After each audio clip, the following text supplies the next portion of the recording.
നിരപരാധികളുടെ രക്തം വീഴ്ത്തിയ പാക് ഭീകരതയ്ക്ക് മറുപടി നൽകുക എന്നത് പരിഷ്കൃത ലോകത്തിൻ്റെ കടമയാണ്. യുദ്ധമല്ല, അതിർത്തി കടന്നുള്ള ഭീകരവാദത്തിന് ചെറുക്കാൻ ഒരു നാടിന് ചെയ്യേണ്ടി വന്ന അനിവാര്യത.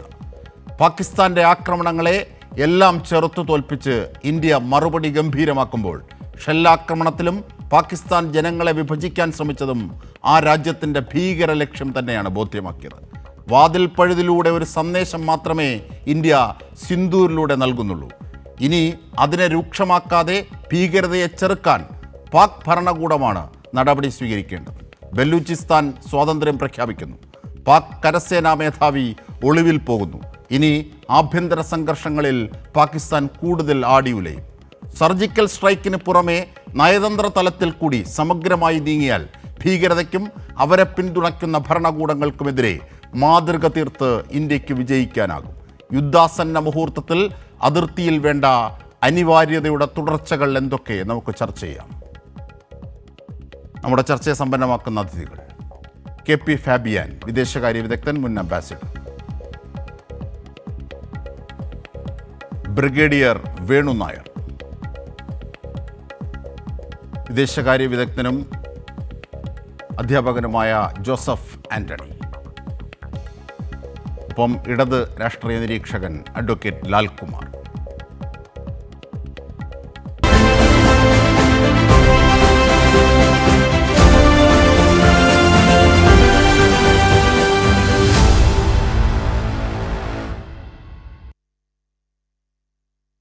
തീർച്ചയായും KP Fabian, Joseph Antony, brigadier Venu Nair, advocate Lalkumar എന്നിവരാണ്. ആദ്യം ശ്രീ ജോസഫ് ആന്റണിയിലേക്ക്. ശ്രീ ജോസഫ് ആന്റണി, ഇന്ത്യയുടെ ഇതുവരെയുള്ള നീക്കങ്ങൾ പഴുതടച്ച് മുമ്പോട്ട് പോവുകയാണ്. പക്ഷേ പാകിസ്ഥാൻ അവരുടെ ദുർബലമായ പ്രതിരോധത്തിൽ പോലും വിഭാഗീയതയും വർഗീയതയുമാണ് ലക്ഷ്യം വെക്കുന്നത്. പാകിസ്ഥാനാകട്ടെ ആഭ്യന്തരമായി ആടി ഉലയുന്നു എന്നതിൻ്റെ കൂടുതൽ സന്ദേശങ്ങളാണ് പുറത്തെത്തിക്കൊണ്ടിരിക്കുന്നത്. ഈ ഒരു ഘട്ടത്തിൽ എങ്ങനെയായിരിക്കും ആ രാജ്യത്തിൻ്റെ തുടർന്നുള്ള രീതികൾ? അതിനെ ഏതൊക്കെ അർത്ഥത്തിൽ നീങ്ങിയാലാണ് സമഗ്രമായി അതിജയിക്കാനാകുക? കാരണം പാക് ജനതയോടല്ല നമ്മുടെ വിയോജിപ്പ്, മറിച്ച് ഭീകരതയെ പിന്തുണയ്ക്കുന്ന പാകിസ്ഥാൻ്റെ രാഷ്ട്രീയ നയത്തിനെതിരാണ്, അല്ലേ ജോസഫ് ആന്റണി? അജിംഷാദ് സൂചിപ്പിച്ചതുപോലെ ഈ ആന്തരിക വൈരുദ്ധ്യങ്ങളാൽ തകർന്നടിഞ്ഞുകൊണ്ടിരിക്കുന്ന ഒരു രാഷ്ട്രമാണ് പാകിസ്ഥാൻ. ആ പാകിസ്ഥാൻ നമ്മൾ നോക്കിയാൽ ആ പാകിസ്ഥാൻ യഥാർത്ഥത്തിൽ പറഞ്ഞാൽ ഒരു രാഷ്ട്രമല്ല.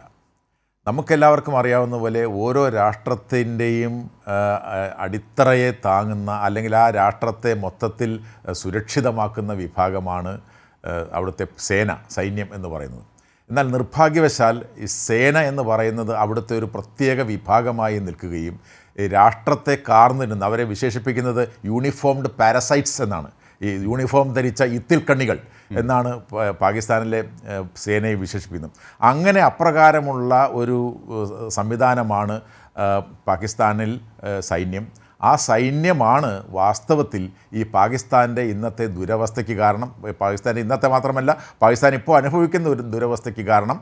അതുമാത്രമല്ല, ഇന്ന് ഈ നമ്മൾ ഓപ്പറേഷൻ സിന്ദൂർ പോലുള്ള വളരെ ശക്തമായ തിരിച്ചടി പാകിസ്ഥാന് കൊടുക്കുന്നതിന് വേണ്ടി നമ്മളെ പ്രേരിപ്പിച്ചതും ഈ സൈന്യത്തിൻ്റെ സ്വയം കൃതാനർത്ഥം എന്നൊക്കെ പറയുന്ന തരത്തിലുള്ള അപക്വവും അപകടകരവുമായ നീക്കമാണ്. എന്തുകൊണ്ടാണ് ഈ അസിം മുനീർ എന്ന് പറയുന്ന ഒരു തീവ്രവാദ നിലപാടുകാരനായിട്ടുള്ള ഒരു സേനാ മേധാവി നമ്മുടെ കശ്മീരിലെ പഹൽഗാമിൽ വന്നുകൊണ്ട് ഈ ആക്രമണം നടത്തിയത്?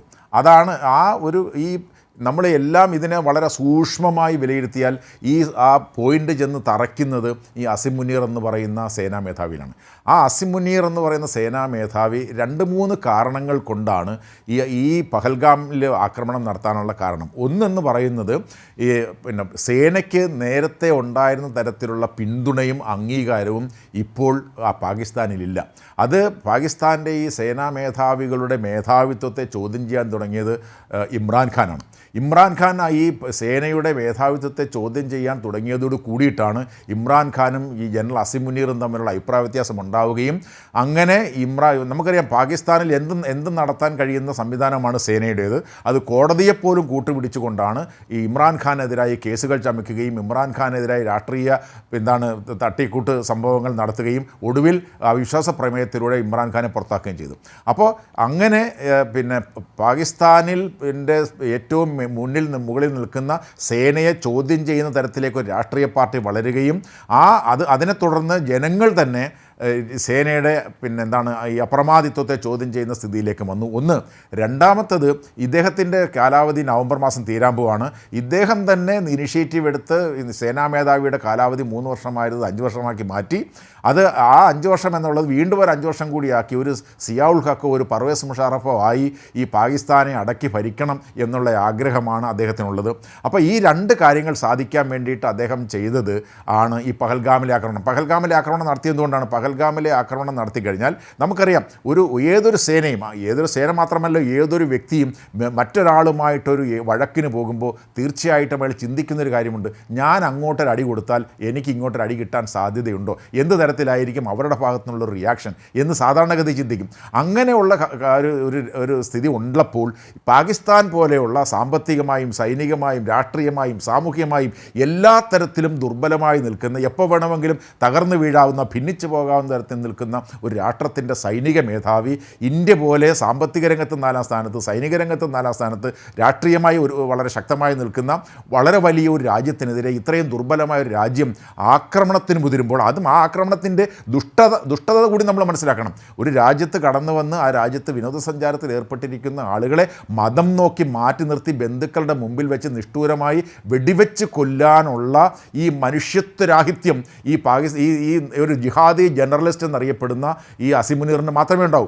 അങ്ങനെ ആ അസിം മുനീർ നടത്തിയ ഈ ആക്രമണത്തിൻ്റെ ലക്ഷ്യമെന്ന് പറയുന്നത് തീർച്ചയായിട്ടും ഇന്ത്യ ഇങ്ങനെ ഇത്രയും നിഷ്ഠൂരമായ ആക്രമണം നടക്കുമ്പോൾ സ്വാഭാവികമായും ഇന്ത്യയെപ്പോലെ രാജ്യം തിരിച്ചടിക്കാതിരിക്കില്ല. അങ്ങനെ തിരിച്ചടിക്കുമ്പോൾ ഇപ്പോൾ നഷ്ടപ്പെട്ടുകൊണ്ടിരിക്കുന്ന, ഈ സേനയ്ക്ക് നഷ്ടപ്പെട്ടുകൊണ്ടിരിക്കുന്ന ഈ വിശ്വാസം, അല്ലെങ്കിൽ ഈ അവിടെ ഉണ്ടായിരിക്കുന്ന കൂടിയുള്ള ഈ സേനയുടെ തന്നെ കയ്യിലിരിപ്പ് കൊണ്ട് ഉണ്ടായിരിക്കുന്ന, അത് ബലൂചിസ്ഥാനിലെ പ്രശ്നമുണ്ട്, ഖൈബർ പക്ത്വാനിലെ പ്രശ്നമുണ്ട്, TTP ഉയർത്തുന്ന പ്രശ്നമുണ്ട്, ഇമ്രാൻഖാൻ്റെ അനുയായികൾ ഉയർത്തുന്ന പ്രശ്നമുണ്ട്, അതുപോലെ തന്നെ IMF ലോകബാങ്കിൽ നിന്നും ADBയിൽ നിന്നുമൊക്കെ ലോൺ കിട്ടിയാൽ മാത്രം മുന്നോട്ട് പോകാൻ കഴിയുന്ന തരത്തിലുള്ള സാമ്പത്തികമായ വലിയ പ്രതിസന്ധിയുണ്ട്. ഈ പ്രതിസന്ധികളിൽ നിന്നെല്ലാം മാറി ശ്രദ്ധ മാറ്റിക്കൊണ്ട് ഈ സേനയ്ക്ക് പിന്തുണ ലഭിക്കാനും ആ സേനയുടെ അധികാരം കൂടുതൽ ഊട്ടിയുറപ്പിക്കാനും വേണ്ടി നടത്തിയ അതിസാഹസികമായ ആത്മഹത്യാപരമായ ഒരു ആക്രമണമാണ് ഈ പഹൽഗാമിൽ അസിം മുനീർ നടത്തിയത്. തീർച്ചയായും. ശ്രീ ബ്രിഗേഡിയർ വേണു നായർ, നോക്കൂ, ഇവിടെ സാധാരണഗതിയിൽ ഒരു പരിഷ്കൃത ലോകത്തിന് സംബന്ധിച്ചൊരു രാജ്യത്തിന് ഒരു സൈന്യമുണ്ട്, ഒരു സേനയുണ്ട് എന്നാണ് പറയുന്നത്. പക്ഷേ പാകിസ്ഥാനെ സംബന്ധിച്ച് ഒരു സേനയ്ക്കൊരു രാജ്യം എന്ന നിലയിലാണ്. കാരണം അത്രയേറെ പിന്നോക്കമായൊരു ചിന്താഗതിയുടെ ഭരണകൂടമായി അവർ അധപ്പതിച്ചിരിക്കുന്നു. അവിടുത്തെ ജനങ്ങളെയല്ല പറയുന്നത്, ആ രാജ്യത്തെയും അതിൻ്റെ ഭരണകൂടത്തെയും. ഈ ഷെല്ലാക്രമണങ്ങളിൽ പോലും വിഭാഗീയത സൃഷ്ടിക്കാനാണ് അവർ ശ്രമിച്ചത്. ഭീകരരെ പിന്തുണയ്ക്കുന്ന ആ രാജ്യത്തിനും എന്തുമാകാം. പക്ഷേ നമുക്കങ്ങനെയല്ല, വളരെ ഉത്തരവാദിത്വത്തോടു കൂടി മാത്രമേ മുമ്പോട്ട് നീങ്ങാനാകൂ. കാരണം ലോകത്തോട് ഉത്തരവാദിത്തപ്പെട്ട ഒരു സമൂഹം എന്ന നിലയിൽ, ഒരു ജനാധിപത്യ മതേതര സമൂഹം എന്ന നിലയിൽ. അപ്പോൾ ഏതൊക്കെ തരത്തിലായിരിക്കണം ഇനിയുള്ള സൈനിക നീക്കങ്ങൾ?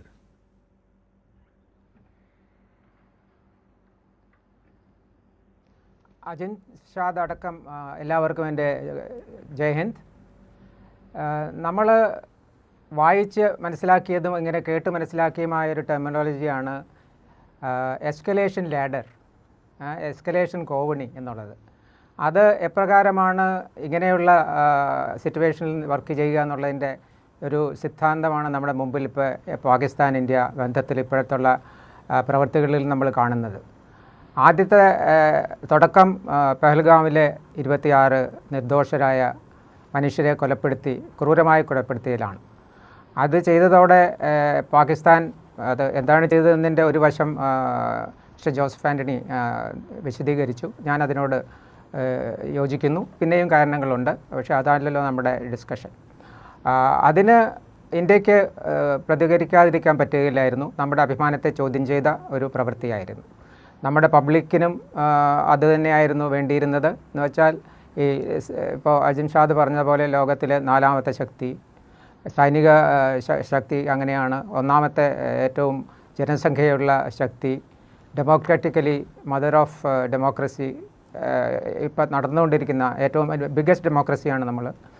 എല്ലാവർക്കും എന്ത് വേണമെങ്കിലും പറയാം, സ്വാതന്ത്ര്യമുണ്ട്, മതപരമായും സോഷ്യൽപരമായും ആളുകളുടെ ജീവന് വില കൽപ്പിക്കുന്ന ആൾ. അതുകൊണ്ടാണല്ലോ 26 പേര് മരിച്ചപ്പോൾ നമ്മൾ ഈ വിധത്തിലുള്ള ഒരു ഒന്നും നോക്കാതെ നമ്മുടെ അഭിമാനത്തെയും നമ്മുടെ അതിൽ ദുഃഖിച്ചിട്ട് കുടുംബങ്ങൾക്ക് ഒരു ആശ്വാസം കൊടുക്കുന്നതിന് വേണ്ടിയിട്ടൊക്കെയാണ് നമ്മൾ ഇതിന് പുറപ്പെട്ടത്. അപ്പോൾ നമുക്ക് ഇരിക്കാൻ പറ്റിയില്ല. പ്രതികരിക്കാനുള്ളത് നമ്മൾ അന്ന് തന്നെ പറഞ്ഞു. നമ്മൾ ഭീകരരുടെ താവളങ്ങൾ 1989 മുതൽ നമ്മൾ സഹിച്ചു വരുന്ന ഒരു തീരാബാധയാണ് ഈ മിലിറ്റൻറ്റ് ടെറർ റിലേറ്റഡ് ആക്ടിവിറ്റീസ്. നമ്മുടെ നോക്കുകയാണെങ്കിൽ നമ്മൾ കൺവെൻഷണൽ വാറിൽ പൊരിച്ച ജീവിതങ്ങളിൽ കൂടുതൽ സിവിലിയൻസും സർവീസസിലെ ലൈഫുമായിട്ട് നമുക്ക് ഈ ഭീകരർക്കെതിരായുള്ള യുദ്ധത്തിൽ നമുക്ക് ബലിയർപ്പിക്കേണ്ടി വന്നിട്ടുണ്ട്. അപ്പോൾ അതിന് അതൊന്ന് നിർത്തേണ്ടതായിട്ടുണ്ട്. അതും കൂടിയാണ് നമ്മൾ ഇങ്ങനെ ഒരു പ്രവൃത്തിയിലേക്ക് പോയത്. അതുകൊണ്ട് ഈ ഭീകരരെ ഒരു സിഗ്നൽ കൊടുക്കുന്നതിന് വേണ്ടിയിട്ട് കൂടിയാണ് 9 ലൊക്കേഷൻ തിരഞ്ഞെടുത്തതിൽ അവരുടെ ജെയ്ഷെ മുഹമ്മദിൻ്റെ ബഹാവൽപൂർ ഹെഡ് ക്വാർട്ടേഴ്സ്, LETയുടെ Muridke headquarters, Punjab cross ചെയ്ത് നമ്മൾ പോകാനും നമ്മൾ മടിക്കില്ല എന്നുള്ളൊരു സിഗ്നൽ കൊടുത്തു. HM ഹിസ്ബുൾ മുജാഹിദീൻ്റെ 2 ക്യാമ്പ്, ബാക്കി ഇവരുടെ JEM ആൻഡ് LETയുടെ ബാക്കിയുള്ള 7 ക്യാമ്പുകളാണ് നമ്മൾ. അത് അത്രമാത്രമേ നമ്മൾ ചെയ്തുള്ളൂ. അപ്പോൾ പാകിസ്ഥാന് വേണമെങ്കിൽ മിണ്ടാതിരിക്കാമായിരുന്നു, പക്ഷേ അത് ചെയ്തില്ല. അതുകൊണ്ടാണ് പിന്നെ അവർക്കും പബ്ലിക്കിന് അവരുടെ മുഖം മിനുക്കണം. പബ്ലിക്കിന് ഉണ്ടായ ഇമേജ്, നമ്മൾ പ്രൊട്ടക്ടേഴ്സ്, പാകിസ്ഥാൻ ആർമി പബ്ലിക്കിൻ്റെ പ്രൊട്ടക്ടേഴ്സ് എന്നാണ് അവർക്ക് എപ്പോഴും വിചാരമുണ്ട്. പാകിസ്ഥാൻ പബ്ലിക്കിൻ്റെ നമ്പർ 1 ട്രസ്റ്റ് ഉള്ളത് മിലിറ്ററിക്കാണ്. അത് വർഷങ്ങളായിട്ട് അതെങ്ങനെ ഉണ്ടാക്കിയെടുത്തു എന്നുള്ള കാര്യങ്ങളിലേക്ക് നമുക്ക് പിന്നെ വരാം. അത് വേണ്ടിയിട്ട് അവർ ഒരു മറുപടി അവർ തന്നു. അപ്പോൾ എസ്കലേഷൻ റാഡിൽ ഒരു നോച്ച് കൂടി മുകളിലേക്കായി. അത് കഴിഞ്ഞപ്പോൾ അതിനും നമ്മുടെ 15 ലൊക്കേഷൻസിനെയാണ് അവർ ഇത് ചെയ്തത്. അതിൻ്റെ റെസ്പോൺസ് നമ്മൾ പറഞ്ഞ പ്രൊപ്പോർഷനായിട്ടാണെങ്കിലും നമ്മൾ പ്രതികരിക്കും. അതാണ് നമ്മൾ ചെയ്തത്. അത് കഴിഞ്ഞിട്ട് പിന്നെ 36 ലൊക്കേഷൻസാണ് ലാസ്റ്റ് നൈറ്റ് നമ്മുടെ ഡിസ്കഷനൊക്കെ കഴിഞ്ഞിരിക്കുമ്പോൾ പോയിരിക്കുന്നത്. അത് ഇനി അത് കഴിഞ്ഞിട്ടും എന്തെങ്കിലും റെസ്പോൺസ് ചെയ്യാണ്ടിരിക്കാൻ പറ്റുകയില്ലല്ലോ. അത് ഇനി അവരെന്ത് ചെയ്യുന്നു എന്നനുസരിച്ച് അത് കുറേയൊക്കെ യൂട്ടിലൈസ് ചെയ്തു.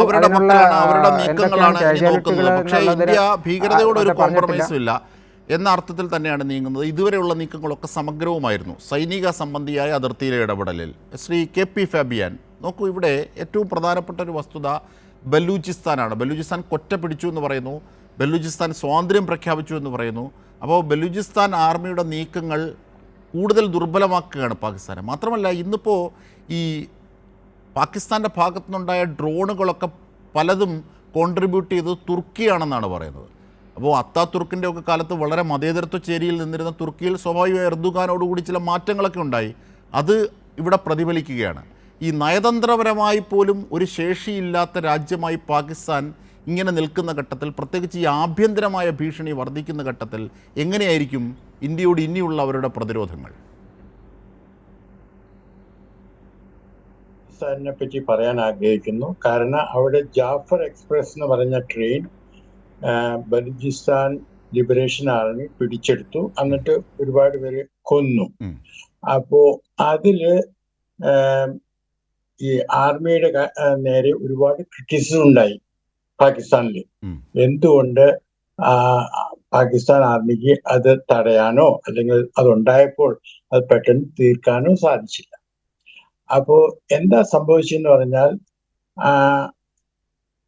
ജനറൽ മുനീർ മാർച്ച് മധ്യത്തില് ഒരു പ്രസ് കോൺഫറൻസിൽ പറഞ്ഞു ഇന്ത്യയാണ് അതിന്റെ പിന്നിൽ നിന്നുള്ളത്. അതായത് അദ്ദേഹം കളമൊരുക്കുമായിരുന്നു, അതായത് പഹൽഗാമിന് വേണ്ടിയിട്ട് ഇന്ത്യയാണെന്ന് പറഞ്ഞു. എന്നിട്ട് പറഞ്ഞു ഇന്ത്യക്ക് ഒരു സ്ട്രാറ്റജിക് റെസ്പോൺസ് കൊടുക്കുമെന്നും പറഞ്ഞു. ഇതൊക്കെ പുറത്തു വന്നിട്ടുണ്ടായിരുന്നു. പിന്നെ ഈ പഹൽഗാമിന് ഒരാഴ്ച മുമ്പ് ഇദ്ദേഹം പറഞ്ഞു എന്താണ്, കാശ്മീരിൽ നമ്മുടെ ബ്രദർ വാരിയേഴ്സിനെ നമ്മൾ അബാൻഡൻ ചെയ്യില്ല എന്നൊക്കെ. അപ്പൊ അദ്ദേഹം ഇതിന് കളമൊരുക്കുവാണ്. അദ്ദേഹമാണ് താങ്കൾ പറഞ്ഞതുപോലെ ഈ പഹൽഗാമിന്റെ ശരിയായിട്ടുള്ള കാരണക്കാരൻ. അപ്പോ നേരത്തെ പറഞ്ഞു പാകിസ്ഥാൻ ദുർബലമാണ് ഇന്ത്യയോട് കമ്പയർ ചെയ്യുമ്പോൾ. തീർച്ചയായിട്ടും സാമ്പത്തികമായിട്ടും മിലിറ്ററി പവർ ആയിട്ടും ടോട്ടൽ സ്റ്റേറ്റ് പവർ ആയിട്ടും തന്നെയുമല്ല ഡിപ്ലോമാറ്റിക്. പക്ഷേ വേറൊന്ന് നമ്മൾ മനസ്സിലാക്കാനുള്ളത്, പാകിസ്ഥാനിലെ ലീഡർഷിപ്പ് വളരെ എന്താ പറയുക വീക്കാണ്, ദുർബലമാണ്. അതായത് മിലിറ്ററി ലീഡർഷിപ്പും അതുപോലെ തന്നെ സിവിൽ ഗവൺമെന്റ് ലീഡർഷിപ്പ്. അപ്പൊ ഇൻസെക്യൂർ ആയിട്ടുള്ള ലീഡർഷിപ്പ് ഉണ്ടെങ്കിൽ അവര് റാഷണലായിട്ട് പെരുമാറില്ല. അപ്പൊ അവരുടെ പ്രതികരണങ്ങൾ എപ്പോഴും ഇമ്പൾസീവ് ആയിരിക്കും. അതാണ് ഇപ്പോൾ സംഭവിച്ചിരിക്കുന്നത്. നേരത്തെ പറഞ്ഞതുപോലെ പാകിസ്ഥാന് പഹൽഗാമിന് നമ്മളൊരു തിരിച്ചടി കൊടുത്തപ്പോൾ അതുകൊണ്ട് എല്ലാം നിർത്താമായിരുന്നു. പക്ഷേ ഇൻസെക്യൂർ ആയിട്ടുള്ള ലീഡർഷിപ്പ് അങ്ങനെയാണ് ചെയ്യുന്നത്. അതൊന്നും ഇനി എന്താ നടക്കാൻ പോണ നയതന്ത്ര തലത്തിൽ പറഞ്ഞാൽ, അമേരിക്കയില് ആദ്യം പ്രസിഡന്റ് ട്രംപ് പറഞ്ഞു I know both of them, I want to help എന്ന് പറഞ്ഞൊരു ട്വീറ്റ് കൊടുത്തു. അത് കഴിഞ്ഞിട്ട് വൈസ് പ്രസിഡന്റ് വാൻസ് പറഞ്ഞു well it is none of our business. അത് കഴിഞ്ഞിട്ട് ഡിപ്പാർട്ട്മെന്റ് സ്റ്റേറ്റ് പറഞ്ഞു ഞങ്ങൾ രണ്ടുപേരുമായിട്ട് ടച്ചിലാണ്, അവര് ഇത് റിസ്ട്രെയിൻഡ് വേണം, ഇത് ഒതുക്കണം എന്നൊക്കെ. അപ്പൊ അങ്ങനെയാണ്. പക്ഷെ വേറൊന്ന് മനസ്സിലാക്കാനുള്ളത്, പ്രസിഡന്റ് ട്രംപിന് ഇതിനു വേണ്ടിയിട്ട് കൂടുതൽ ഡിപ്ലോമാറ്റിക് അറ്റൻഷനോ ടൈമോ കൊടുക്കാൻ തൽക്കാലം സാധിക്കില്ല. കാരണം അദ്ദേഹം ഒരു ട്രേഡ് വാർ തുടങ്ങിയിട്ടുണ്ടല്ലോ. അപ്പൊ ആ വാറിന്റെ കാര്യത്തിലാണ് അദ്ദേഹം ഇടപെട്ടിരിക്കുന്നത്. തന്നെയുമല്ല, അമേരിക്കയ്ക്ക് ഡൽഹിയിലും ഇസ്ലാമാബാദിലും അംബാസിഡറും ഇല്ല. അപ്പൊ അങ്ങനെയാണ് ഇരിക്കുന്നത്. പിന്നെ തുർക്കിയുടെ കാര്യം പറഞ്ഞാൽ, അത് താങ്കൾ പറഞ്ഞതുപോലെ തുർക്കിയിലത്തെ ഇപ്പോഴത്തെ നേതാവ്, അദ്ദേഹം എത്ര കാലം അവിടെയുണ്ട്? ഞാൻ ഓർക്കുന്നത് ശരിയാണെങ്കിൽ ഏതാണ്ട് ഇപ്പൊ 25 കൊല്ലമായി. അപ്പോ കഴിഞ്ഞ ഇലക്ഷനിലെ നിങ്ങൾക്ക് വർഷങ്ങൾ കൂടുതൽ ഉള്ള തടസ്സങ്ങളൊക്കെ അദ്ദേഹം നയപരമായി തിരുത്തി അവിടെ. അതെ അദ്ദേഹം ഡെമോക്രസി അല്ല, ഈ ഗൈഡഡ് ഡെമോക്രസിയാണ്, മിസ്ഗൈഡഡ് ഡെമോക്രസി എന്നാണ് ഞാൻ പറയാൻ ആഗ്രഹിക്കുന്നത്. അപ്പൊ അത് വേറെ കാര്യം. പക്ഷെ നമുക്ക് ഇന്ത്യ ഒരു യുദ്ധം ആഗ്രഹിക്കുന്നില്ല. പക്ഷെ ഇന്ത്യക്കെതിരായിട്ട് ആക്രമണം ഉണ്ടായാൽ എന്തൊരു ഷെല്ലിങ്ങാണ് ഒരു പൂഞ്ചിലൊക്കെ നടത്തിയത്, മറ്റ് സ്ഥലങ്ങളിലും. അപ്പൊ ഇന്ത്യക്ക് ആക്രമണം ഉണ്ടായാൽ ഇന്ത്യ തിരിച്ചടിക്കും. ഇന്ത്യ തിരിച്ചടിച്ചാൽ, ഒരു യുദ്ധം ഉണ്ടായാൽ, കാരണം ഫുൾ സ്കെയിൽ വാർ ഇതുവരെ തുടങ്ങിയിട്ടില്ല. ഫുൾ സ്കെയിൽ വാർ തുടങ്ങുവാണെങ്കിൽ 2-3 ദിവസത്തിനകം ഇന്ത്യയുടെ മിലിറ്ററി സുപ്പീരിയോറിറ്റി എല്ലാവർക്കും മനസ്സിലാകും. അങ്ങനെ വരുമ്പോൾ എന്താ സംഭവിക്കാൻ പോണെന്ന് ചോദിച്ചാൽ, മിക്കവാറും, ഇതൊന്നും പ്രവചിക്കാൻ പറ്റില്ല, മിക്കവാറും അമേരിക്കയും റഷ്യയും ഒരുപക്ഷെ ചൈനയും പറയും ഇത് ഒരു സീസ് ഫയർ വേണം എന്ന് പറയും. അപ്പോൾ എങ്ങനെയാണ് പാകിസ്ഥാൻ പ്രതികരിക്കാൻ പോകുന്നത്, എങ്ങനെയാണ് ഇന്ത്യ പ്രതികരിക്കാൻ പോകുന്നത് ചോദിച്ചാൽ, എൻ്റെ അഭിപ്രായത്തിൽ രണ്ട് രാഷ്ട്രങ്ങളും സീസ് ഫയറിന് സമ്മതിക്കുമെന്നാണ് എനിക്ക് തോന്നുന്നത്. കാരണം പാകിസ്ഥാൻ തോറ്റുകൊണ്ടിരിക്കുകയാണ്. അതുകൊണ്ട് പാകിസ്ഥാന് സീസ് ഫയറിന് സമ്മതിക്കാൻ ബുദ്ധിമുട്ട് കാണില്ല. ഇന്ത്യയെ സംബന്ധിച്ചിടത്തോളം ഇന്ത്യ ഒരു നീണ്ട യുദ്ധം ആഗ്രഹിക്കുന്നില്ല, ഹ്രസ്വമായ യുദ്ധവും ഇന്ത്യ ആഗ്രഹിക്കുന്നില്ല. ഇത് പാകിസ്ഥാൻ തന്നെ ഉണ്ടാക്കിയതാണ്. അതുകൊണ്ട് ഇന്ത്യയുമായി സമ്മതിക്കും. തീർച്ചയായും. അഡ്വക്കേറ്റ് ലാൽകുമാർ, ഇതിൽ കുറേയേറെ ശക്തമായ ഒരു രാഷ്ട്രീയ നിരീക്ഷണം അനിവാര്യമാകുന്നത് ഇങ്ങനെയാണ്. കാരണം ഒരു തലതിരിഞ്ഞ ആസിം മുനീർ എന്ന് പറയുന്ന ഒരു തലതിരിഞ്ഞ കരസേനാ മേധാവിയുടെ കേവലമായ ചില നീക്കങ്ങൾ കൊണ്ട് മാത്രമായി ഒരു യുദ്ധം ഉണ്ടാകുന്നു, നിരപരാധികളുടെ ചോര വീഴ്ത്തുന്നു. പക്ഷേ ഒരു ഭീകരത അതിർത്തി കടന്നെത്തുമ്പോൾ അതിനോട് പ്രതികരിക്കേണ്ടത് ഒരു രാജ്യത്തിൻ്റെ അനിവാര്യതയായിരുന്നു. ആ അനിവാര്യതയാണ് അവിടെ പ്രതിരോധമായി ഇന്ത്യ തീർത്തത്. ഇതുവരെ ആ അർത്ഥത്തിൽ നീങ്ങി. ഇനിയുള്ള കാര്യങ്ങൾ കൈവിട്ടു പോകാതിരിക്കാൻ വലിയ ജാഗ്രത വേണം. കാരണം യുദ്ധം എന്നൊക്കെ നാം പറയുമ്പോൾ ഭീകരതയാണ് നാം ആക്രമിക്കുന്നത്. നാം ആക്രമിച്ചത് അത്രയും സാധാരണക്കാരെ, അവരുടെ സൈന്യത്തെ പോലുമല്ല, ഭീകരരുടെ 9 കേന്ദ്രങ്ങളാണ് ആക്രമിച്ചത്. അങ്ങനെയാണ് എങ്കിൽ ആ ഭീകരതയ്ക്കെതിരെ മാത്രമാണ് നാം ഫോക്കസ് ചെയ്യുന്നത്. പക്ഷേ അത് കൈവിട്ടു പോകാതിരിക്കേണ്ടതുണ്ട്. കാരണം ഒരു യുദ്ധം എന്നത് വലിയ അർത്ഥത്തിൽ നാശനഷ്ടങ്ങൾ ഉണ്ടാക്കുന്ന, പുരോഗതിയെ പിന്നോട്ടടിക്കുന്ന ഒന്നാണ്. അപ്പോൾ യുദ്ധം ഉണ്ടാകാതിരിക്കുകയും എന്നാൽ ഭീകരതയ്ക്കെതിരായി കൃത്യമായ ആക്രമണം ഉണ്ടാവുകയും ചെയ്യേണ്ടതാകണം ഒരു സ്ട്രാറ്റജി, അല്ലേ?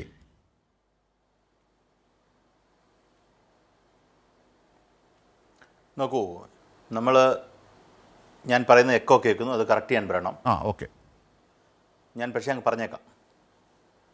ജനറൽ മുനീർ അദ്ദേഹത്തിൻ്റെ മുകളിലാണ് നമ്മൾ എല്ലാ ബേർഡനും കൊണ്ടുവെക്കുന്നത്. പക്ഷേ എനിക്ക് വ്യക്തിപരമായി തോന്നുന്നത് ജനറൽ മുനീറിനെ മാത്രമായി നമുക്ക് അങ്ങനെ ഫോക്കസ് ചെയ്യുന്നതിൽ ഒരു വലിയ തെറ്റുണ്ട് എന്നാണ്. കാരണം നോക്കൂ, മുനീറിൻ്റെ കാലത്തല്ലല്ലോ ഈ പറയുന്ന ഇതിനു മുമ്പുള്ള അറ്റാക്കുകൾ നടന്നിട്ടുള്ളത്. പാകിസ്ഥാൻ സോയിലിൽ നിന്ന് ഇന്ത്യയിലേക്ക് വരുന്ന ആക്രമണം ഇത് ആദ്യത്തേതല്ല. സ്വാതന്ത്ര്യം ലഭിച്ച ശേഷം എത്രയോ വർഷങ്ങളായി ഇങ്ങനെ ആക്രമിച്ചുകൊണ്ടേയിരിക്കുകയാണ്. വീണ്ടും വീണ്ടും വീണ്ടും വീണ്ടും ആക്രമിച്ചുകൊണ്ടിരിക്കുകയാണ്. 2019 ആക്രമിച്ചു, 2016 ആക്രമിച്ചു, ഈ പറയുന്നില്ല ബോംബെ ആക്രമണം നടക്കുന്നു.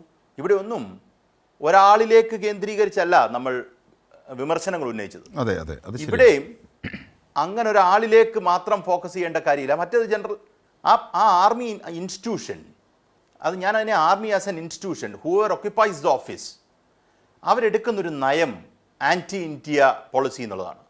നോക്കൂ, എപ്പോഴൊക്കെ അവിടുത്തെ ആർമി വീക്കാകുന്നു അല്ലെങ്കിൽ അവിടുത്തെ സ്റ്റേറ്റ് ഒരു definitely Pakistan is A failed state, അങ്ങനെ അവരുടെ ഫെയിലിയറിൻ്റെ ആഘാതം കൂടുമ്പം അവർ ഏറ്റവും കൂടുതൽ ചെയ്യുന്ന ഒരു കാര്യം, ഏറ്റവും അവർക്ക് എളുപ്പം ചെയ്യാൻ പറ്റുന്നൊരു കാര്യം ഒരു ആൻറ്റി ഇന്ത്യൻ വികാരം അഴിച്ചുവിടുക എന്നുള്ളതാണ്. ഈ ആൻറ്റി ഇന്ത്യൻ വികാരത്തിൻ്റെ ഒരു അഡ്വാൻറ്റേജ് പാകിസ്ഥാനെ സംബന്ധിച്ചിടത്തോളം അവർ പെട്ടെന്ന് അങ്ങ് ഒന്നിക്കും. കാര്യം അവിടെ നാഷണലിസം വരും. ഇങ്ങനെയുള്ളൊരു പ്രോഡക്റ്റാണ് ഈ പറയുന്ന പെഹൽഗാമിൽ നടക്കുന്നതെന്നാണ് ഞാൻ മനസ്സിലാക്കുന്നത്. കാരണം ടെററിസ്റ്റ് ക്യാമ്പുകൾ അവിടെ ഇഷ്ടം പോലെ ഉണ്ട്. ആ ടെററിസ്റ്റ് ക്യാമ്പ് ഉണ്ട് എന്നുള്ളതിന് വളരെ സിമ്പിളാണ്. നോക്കൂ, ഒസാമ ബിൻ ലാദനെ അന്വേഷിച്ച് ലോകം മൊത്തം നടന്ന അമേരിക്കയ്ക്ക് അവസാനം അവരുടെ ഏറ്റവും നല്ല അലായായിരുന്ന പാകിസ്ഥാനിൽ അബോട്ടാബാദിൽ നിന്നാണ് ഒസാമ ബിൻ ലാദനെ കിട്ടുന്നത്. അബോട്ടാബാദ് പോലെ ഒരു സേഫ് ഹെവൻ ഒരു കാരണവശാലും ഒസാമ ബിൻ ലാദന് കിട്ടാൻ സാധ്യതയില്ല. അപ്പോൾ പാകിസ്ഥാൻ്റെ ജോഗ്രഫിക്കൽ ടെറിട്ടറിയെ അല്ലെങ്കിൽ അവരുടെ സേഫ് സോണുകളെ എങ്ങനെ ടെററിസ്റ്റ് ഔട്ട്ഫിറ്റുകൾ ഉപയോഗിക്കുന്നുണ്ട് എന്ന് വ്യക്തമാണ്. അത് നമുക്കതിന് പ്രീസിഡൻസ് ഉണ്ട്, പല പ്രീസിഡൻസും നമുക്ക് പറയാനുണ്ട് എങ്ങനെയാണ് അവർ ഉപയോഗിച്ചിട്ടുണ്ട്, ഒസാമ ബിൻ ലാദൻ ഉൾപ്പെടെയുള്ള ആൾക്കാരെ. അപ്പം ഈ പറയുന്ന ആർമി ആ ഒരു ഇൻസ്റ്റിറ്റ്യൂഷനായി നമുക്കെതിരെ നിൽക്കാൻ തുടങ്ങിയിട്ട് കാലങ്ങളായി. ഇതിനകത്ത് നമ്മൾ റിറ്റാലിയേറ്റ് ചെയ്യുന്ന അവസ്ഥ ഉണ്ട്. പക്ഷേ ഇവിടെ എനിക്ക് തോന്നുന്നു ഇന്ത്യൻ സർക്കാർ എടുത്ത അല്ലെങ്കിൽ ഇന്ത്യ എന്ന ദേശരാഷ്ട്രവും ആർമിയും എടുത്ത ഏറ്റവും വലിയൊരു കാര്യം, നമ്മളതിനെ സാധാരണഗതിയിൽ അത് വിടാൻ ഉദ്ദേശിച്ചിട്ടില്ല. ആ സാധാരണഗതിയിൽ അല്ലെങ്കിൽ ഈ പറയുന്ന ബോംബെ ആക്രമണത്തിൽ വന്ന റിറ്റാലിയേഷൻ്റെ സ്കെയിലല്ല നമ്മളിപ്പോൾ റിറ്റാലിയേറ്റ് ചെയ്യുന്നത്. കാര്യം അത് നമ്മൾ വളരെ കാൽക്കുലേറ്റ് ചെയ്തെടുത്ത ഒരു കാര്യം തന്നെയാണ്. കാരണം നമ്മുടെ റിറ്റാലിയേഷൻ പ്രോപ്പർ ആയില്ല എങ്കിൽ, റിറ്റാലിയേഷൻ ഇങ്ങനെ നമ്മൾ സഹിച്ച് മുന്നോട്ട് പോവുകയാണെങ്കിൽ അതിനകത്തൊരു പ്രശ്നമുണ്ട്. നോക്കൂ, നമ്മൾ ഔട്ടർ വേൾഡിനോട്, ഇൻ്റർനാഷണൽ വേൾഡിനോട് നമ്മൾ പറയുകയാണ് we are suffering from this terrorist attacks. പക്ഷെ ആരും ഇതിനകത്തൊന്നും ചെയ്യുന്നില്ല. അപ്പോൾ ഇന്ത്യ യഥാർത്ഥത്തിൽ ഈ ലോകത്തോട് പറയുകയും ആ ലോകം അത് കേൾക്കാതെ വരികയും ചെയ്യുമ്പോൾ ഇന്ത്യക്കുള്ള സൊല്യൂഷൻ ഇന്ത്യയുടേതായിട്ട് കണ്ടുപിടിക്കേണ്ടതായിട്ട് വരുന്നു. അങ്ങനെ നോക്കുമ്പോൾ ഇവിടെ ഏറ്റവും നല്ല രീതിയിൽ ഒരു ഡിറ്ററൻസ് ക്രിയേറ്റ് ചെയ്യാൻ പറ്റിയിട്ടുണ്ടെന്നാണ് എനിക്ക് തോന്നുന്നത്. കാര്യം പാകിസ്ഥാനെ സംബന്ധിച്ചിടത്തോളം പാകിസ്ഥാൻ്റെ സോയിലിൽ നിന്ന് ഇന്ത്യയിലേക്ക് ഈ പറയുന്ന കൊണ്ടുവരുന്ന ഈ ക്രോസ് ബോർഡർ ടെററിസം ഉണ്ടല്ലോ, ആ ക്രോസ് ബോർഡർ ടെററിസത്തെ ഇന്ത്യ എങ്ങനെയാണ് ഡീൽ ചെയ്യാൻ പോകുന്നത്, ഇന്ത്യ എന്ന ദേശരാഷ്ട്രം ഇനിമേൽ എങ്ങനെയാണ് ഡീൽ ചെയ്യാൻ പോകുന്നതിന് ഏറ്റവും ഉത്തമ ഉദാഹരണമായി ഇത് മാറിയിട്ടുണ്ടെന്നുള്ളതാണ്. അപ്പം നമ്മൾ ഈ പറയുന്ന രീതിയിൽ അനങ്ങാതിരിക്കാൻ പോകുന്നില്ല. നമ്മൾ അടിക്കാനാണെങ്കിൽ അടിക്കും. ഈ കാര്യത്തിൽ നിങ്ങൾ വർഗീയത പറയുകയും അല്ലെങ്കിൽ മുസ്ലിം ഹിന്ദു പറയുകയും ഒന്നും ചെയ്തിട്ട് ഒരു കാര്യവും ഇവിടെ ഇല്ല. ഇവിടെ ഈ കാര്യത്തിൽ ഇന്ത്യൻ ജനത ഒന്നിച്ചാണ്. നമ്മൾക്ക് ഉള്ളിൽ പല പ്രശ്നങ്ങളും നമ്മൾ പറയും, തർക്കിക്കും, രാഷ്ട്രീയമായ വ്യത്യാസങ്ങൾ പറയും. പക്ഷേ ഈ വിദേശ രാഷ്ട്രം എന്ന വികാരത്തിലേക്ക് വരുമ്പം, ദേശത്തിൻ്റെ പ്രശ്നം വരുമ്പോൾ നമ്മൾ ഒന്നായി ഒറ്റക്കെട്ടായി നിൽക്കും എന്നുള്ളതിൻ്റെ ഇപ്പം തന്നെ പാകിസ്ഥാൻ അത് മനസ്സിലായി കഴിഞ്ഞിരിക്കുന്നു. പക്ഷേ പാകിസ്ഥാനിനുള്ളിൽ നോക്കൂ, ഇവിടെ വിദഗ്ധരെല്ലാവരും പറഞ്ഞ എക്സാമ്പിൾസ് എടുത്ത് നോക്കിയാൽ മനസ്സിലാവും. They have indigenous problems. അത് അഡ്രസ്സ് ചെയ്യാൻ അവർക്ക് പറ്റുന്നില്ല.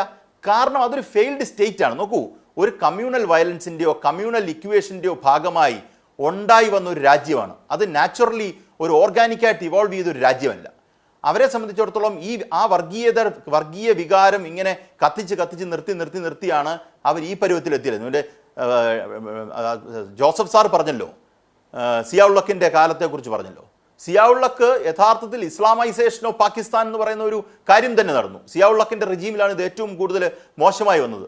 അത് കഴിഞ്ഞ് പൂർണ്ണമായി അവർക്ക് ഗതി പിടിക്കാനേ പറ്റിയിട്ടില്ലെന്നുള്ളതാണ്. ഒരിക്കൽ പോലും ഒരു രാജ്യവുമായിട്ടും നോക്കൂ, ലോകത്തിലെ ഏറ്റവും മോശമായ സമ്പദ് വ്യവസ്ഥയുള്ള രാജ്യത്തിനെക്കാട്ടിലും മോശമായി പാകിസ്ഥാൻ നിൽക്കുന്നു. പാകിസ്ഥാനെ ത്രെട്ടൻ സിറ്റുവേഷനിൽ കാണുന്നു. ഞാനൊരു ഉദാഹരണം പറയാം.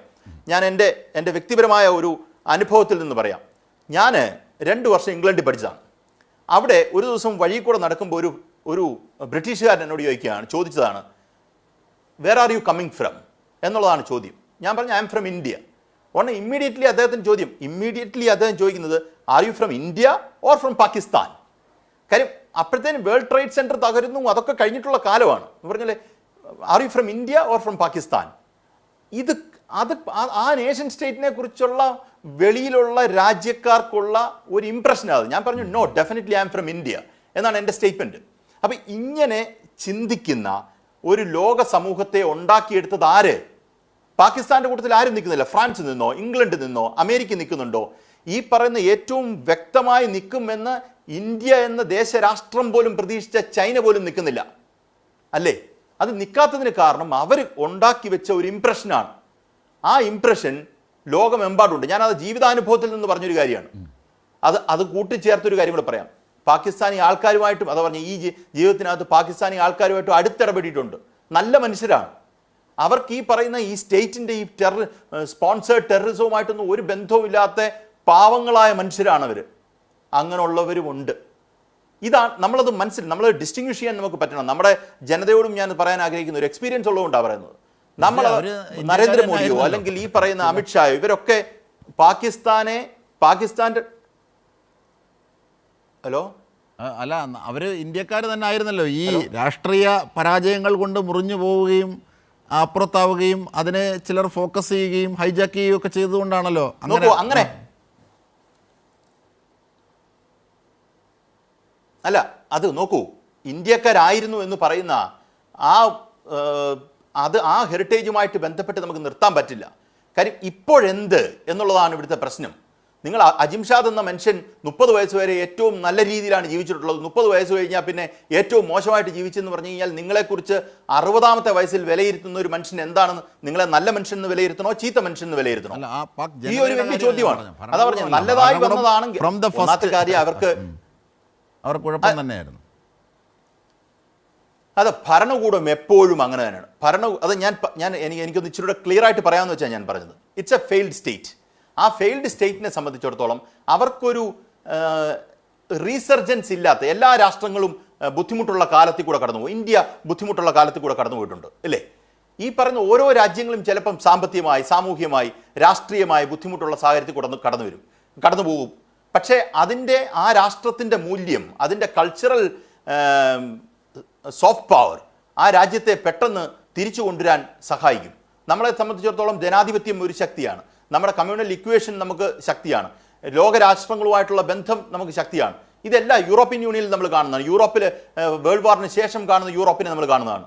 പക്ഷേ അങ്ങനൊരു നല്ല കാലം പാകിസ്ഥാൻ ഉണ്ടോ എന്നുള്ളൊരു കാര്യം എനിക്ക് സംശയമാണ്. കാര്യം അവർ ടെററിസ്റ്റ് സ്പോൺസേഡ് ആയിട്ടുള്ള ടെററിസം മാനുഫാക്ചർ ചെയ്യുന്ന, ഇന്റർനാഷണൽ വേൾഡിന് അല്ലെങ്കിൽ ഗ്ലോബൽ വേൾഡിന് സ്പോൺസർ ചെയ്ത് മൊത്തത്തിൽ അയച്ചു കൊടുക്കുന്ന ആൾക്കാരായി മാറിക്കഴിഞ്ഞിരിക്കുന്നു.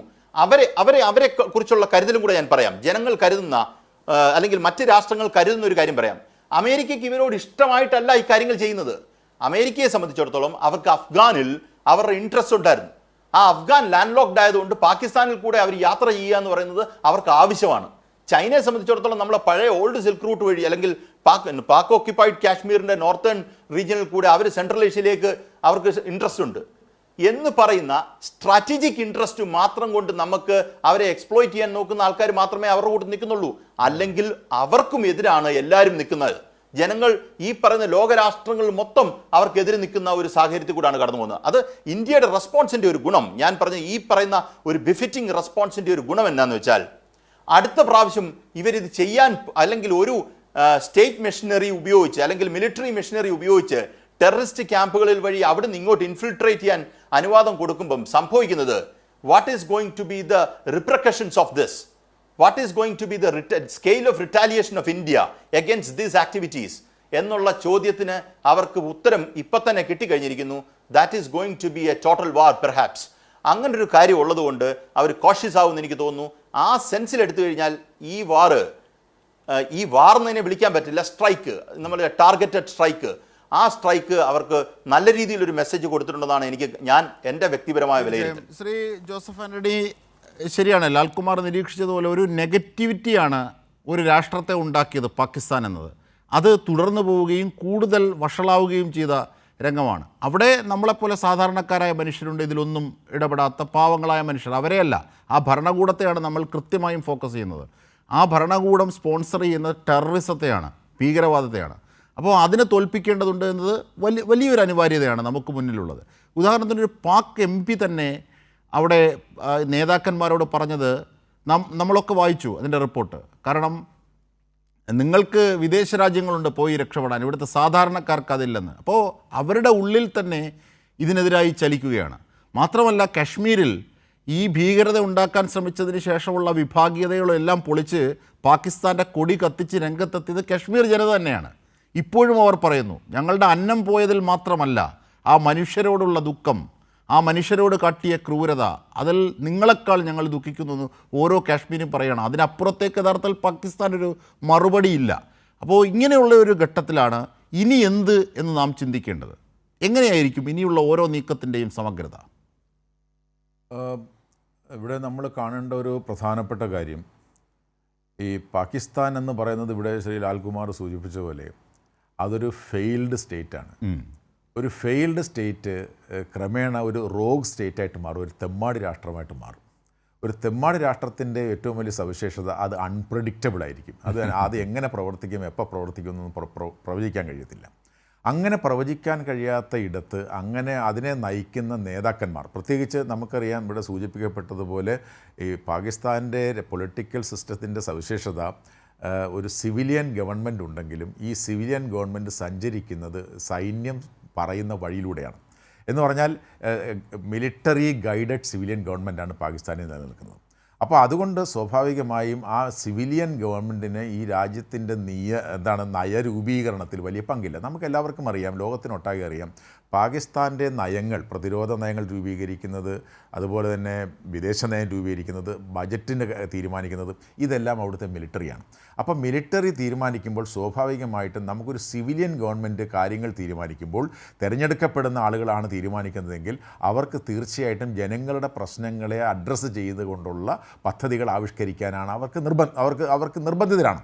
അപ്പോൾ എന്നാൽ ഇവിടെ സംഭവിക്കുന്നത് എന്താണ്? ഇവിടെ പ്രതിരോധ നയവും വിദേശ നയവും സാമ്പത്തിക നയവും തീരുമാനിക്കുന്നത് സേനയാണ് എങ്കിൽ സേനയുടെ താല്പര്യങ്ങൾക്കനുസരിച്ചുള്ള കാര്യങ്ങൾക്കായിരിക്കും പ്രാമാണ്യം വരിക.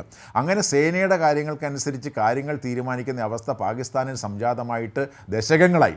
അപ്പോൾ അങ്ങനെ വന്നപ്പോഴാണ് നമ്മളിവിടെ സൂചിപ്പിക്കപ്പെട്ട പോലെ പാകിസ്ഥാൻ സാമ്പത്തികമായും അതുകൊണ്ട് തന്നെ സാമ്പത്തികമായി ദുർബലമാകുമ്പോൾ, തൊഴിലില്ലാതാകുമ്പോൾ, സ്കൂളിൽ പോകാൻ കോളേജിൽ പോകാൻ പഠിക്കാനാകുമ്പോൾ, പിന്നെ വീടില്ലാതാകുമ്പോൾ, അങ്ങനെയൊക്കെ വരുമ്പോൾ സ്വാഭാവികമായിട്ടും അവിടുത്തെ ജനത ഡീമോറലൈസ് ചെയ്യപ്പെടും.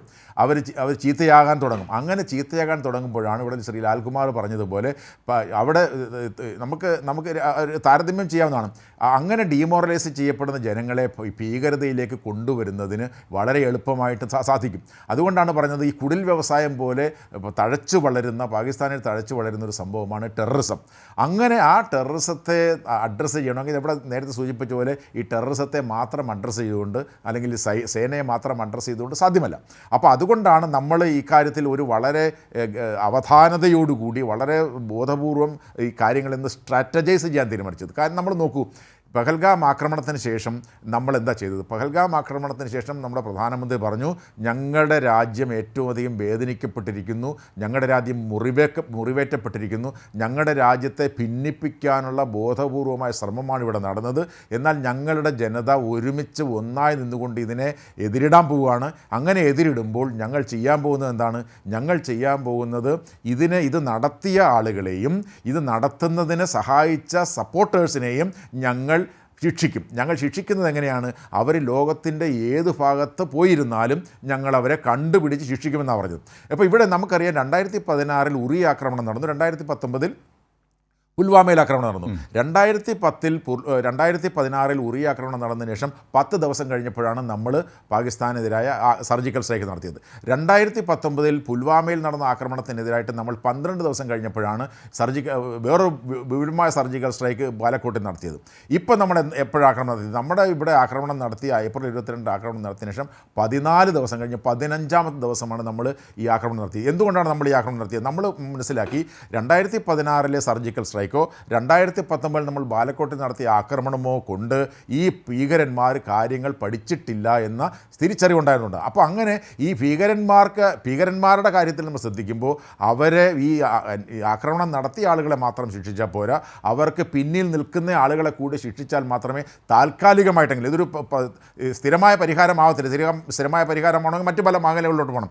അപ്പോൾ അതുകൊണ്ടാണ് നമ്മൾ വളരെയധികം ആലോചിച്ച് നമ്മളിവിടെ പിന്നെ ആക്രമണത്തിന് ഓപ്പറേഷൻ സിന്ദൂറിൻ്റെ ആക്രമണത്തിന് ശേഷം പത്രസമ്മേളനം നടത്തിയപ്പോൾ നമ്മുടെ വിദേശകാര്യ സെക്രട്ടറിയും അതുപോലെ തന്നെ നമ്മുടെ 2 സേനാംഗങ്ങളും വളരെ വ്യക്തമായി പറഞ്ഞു, we have identified 21 spots terrorist spots.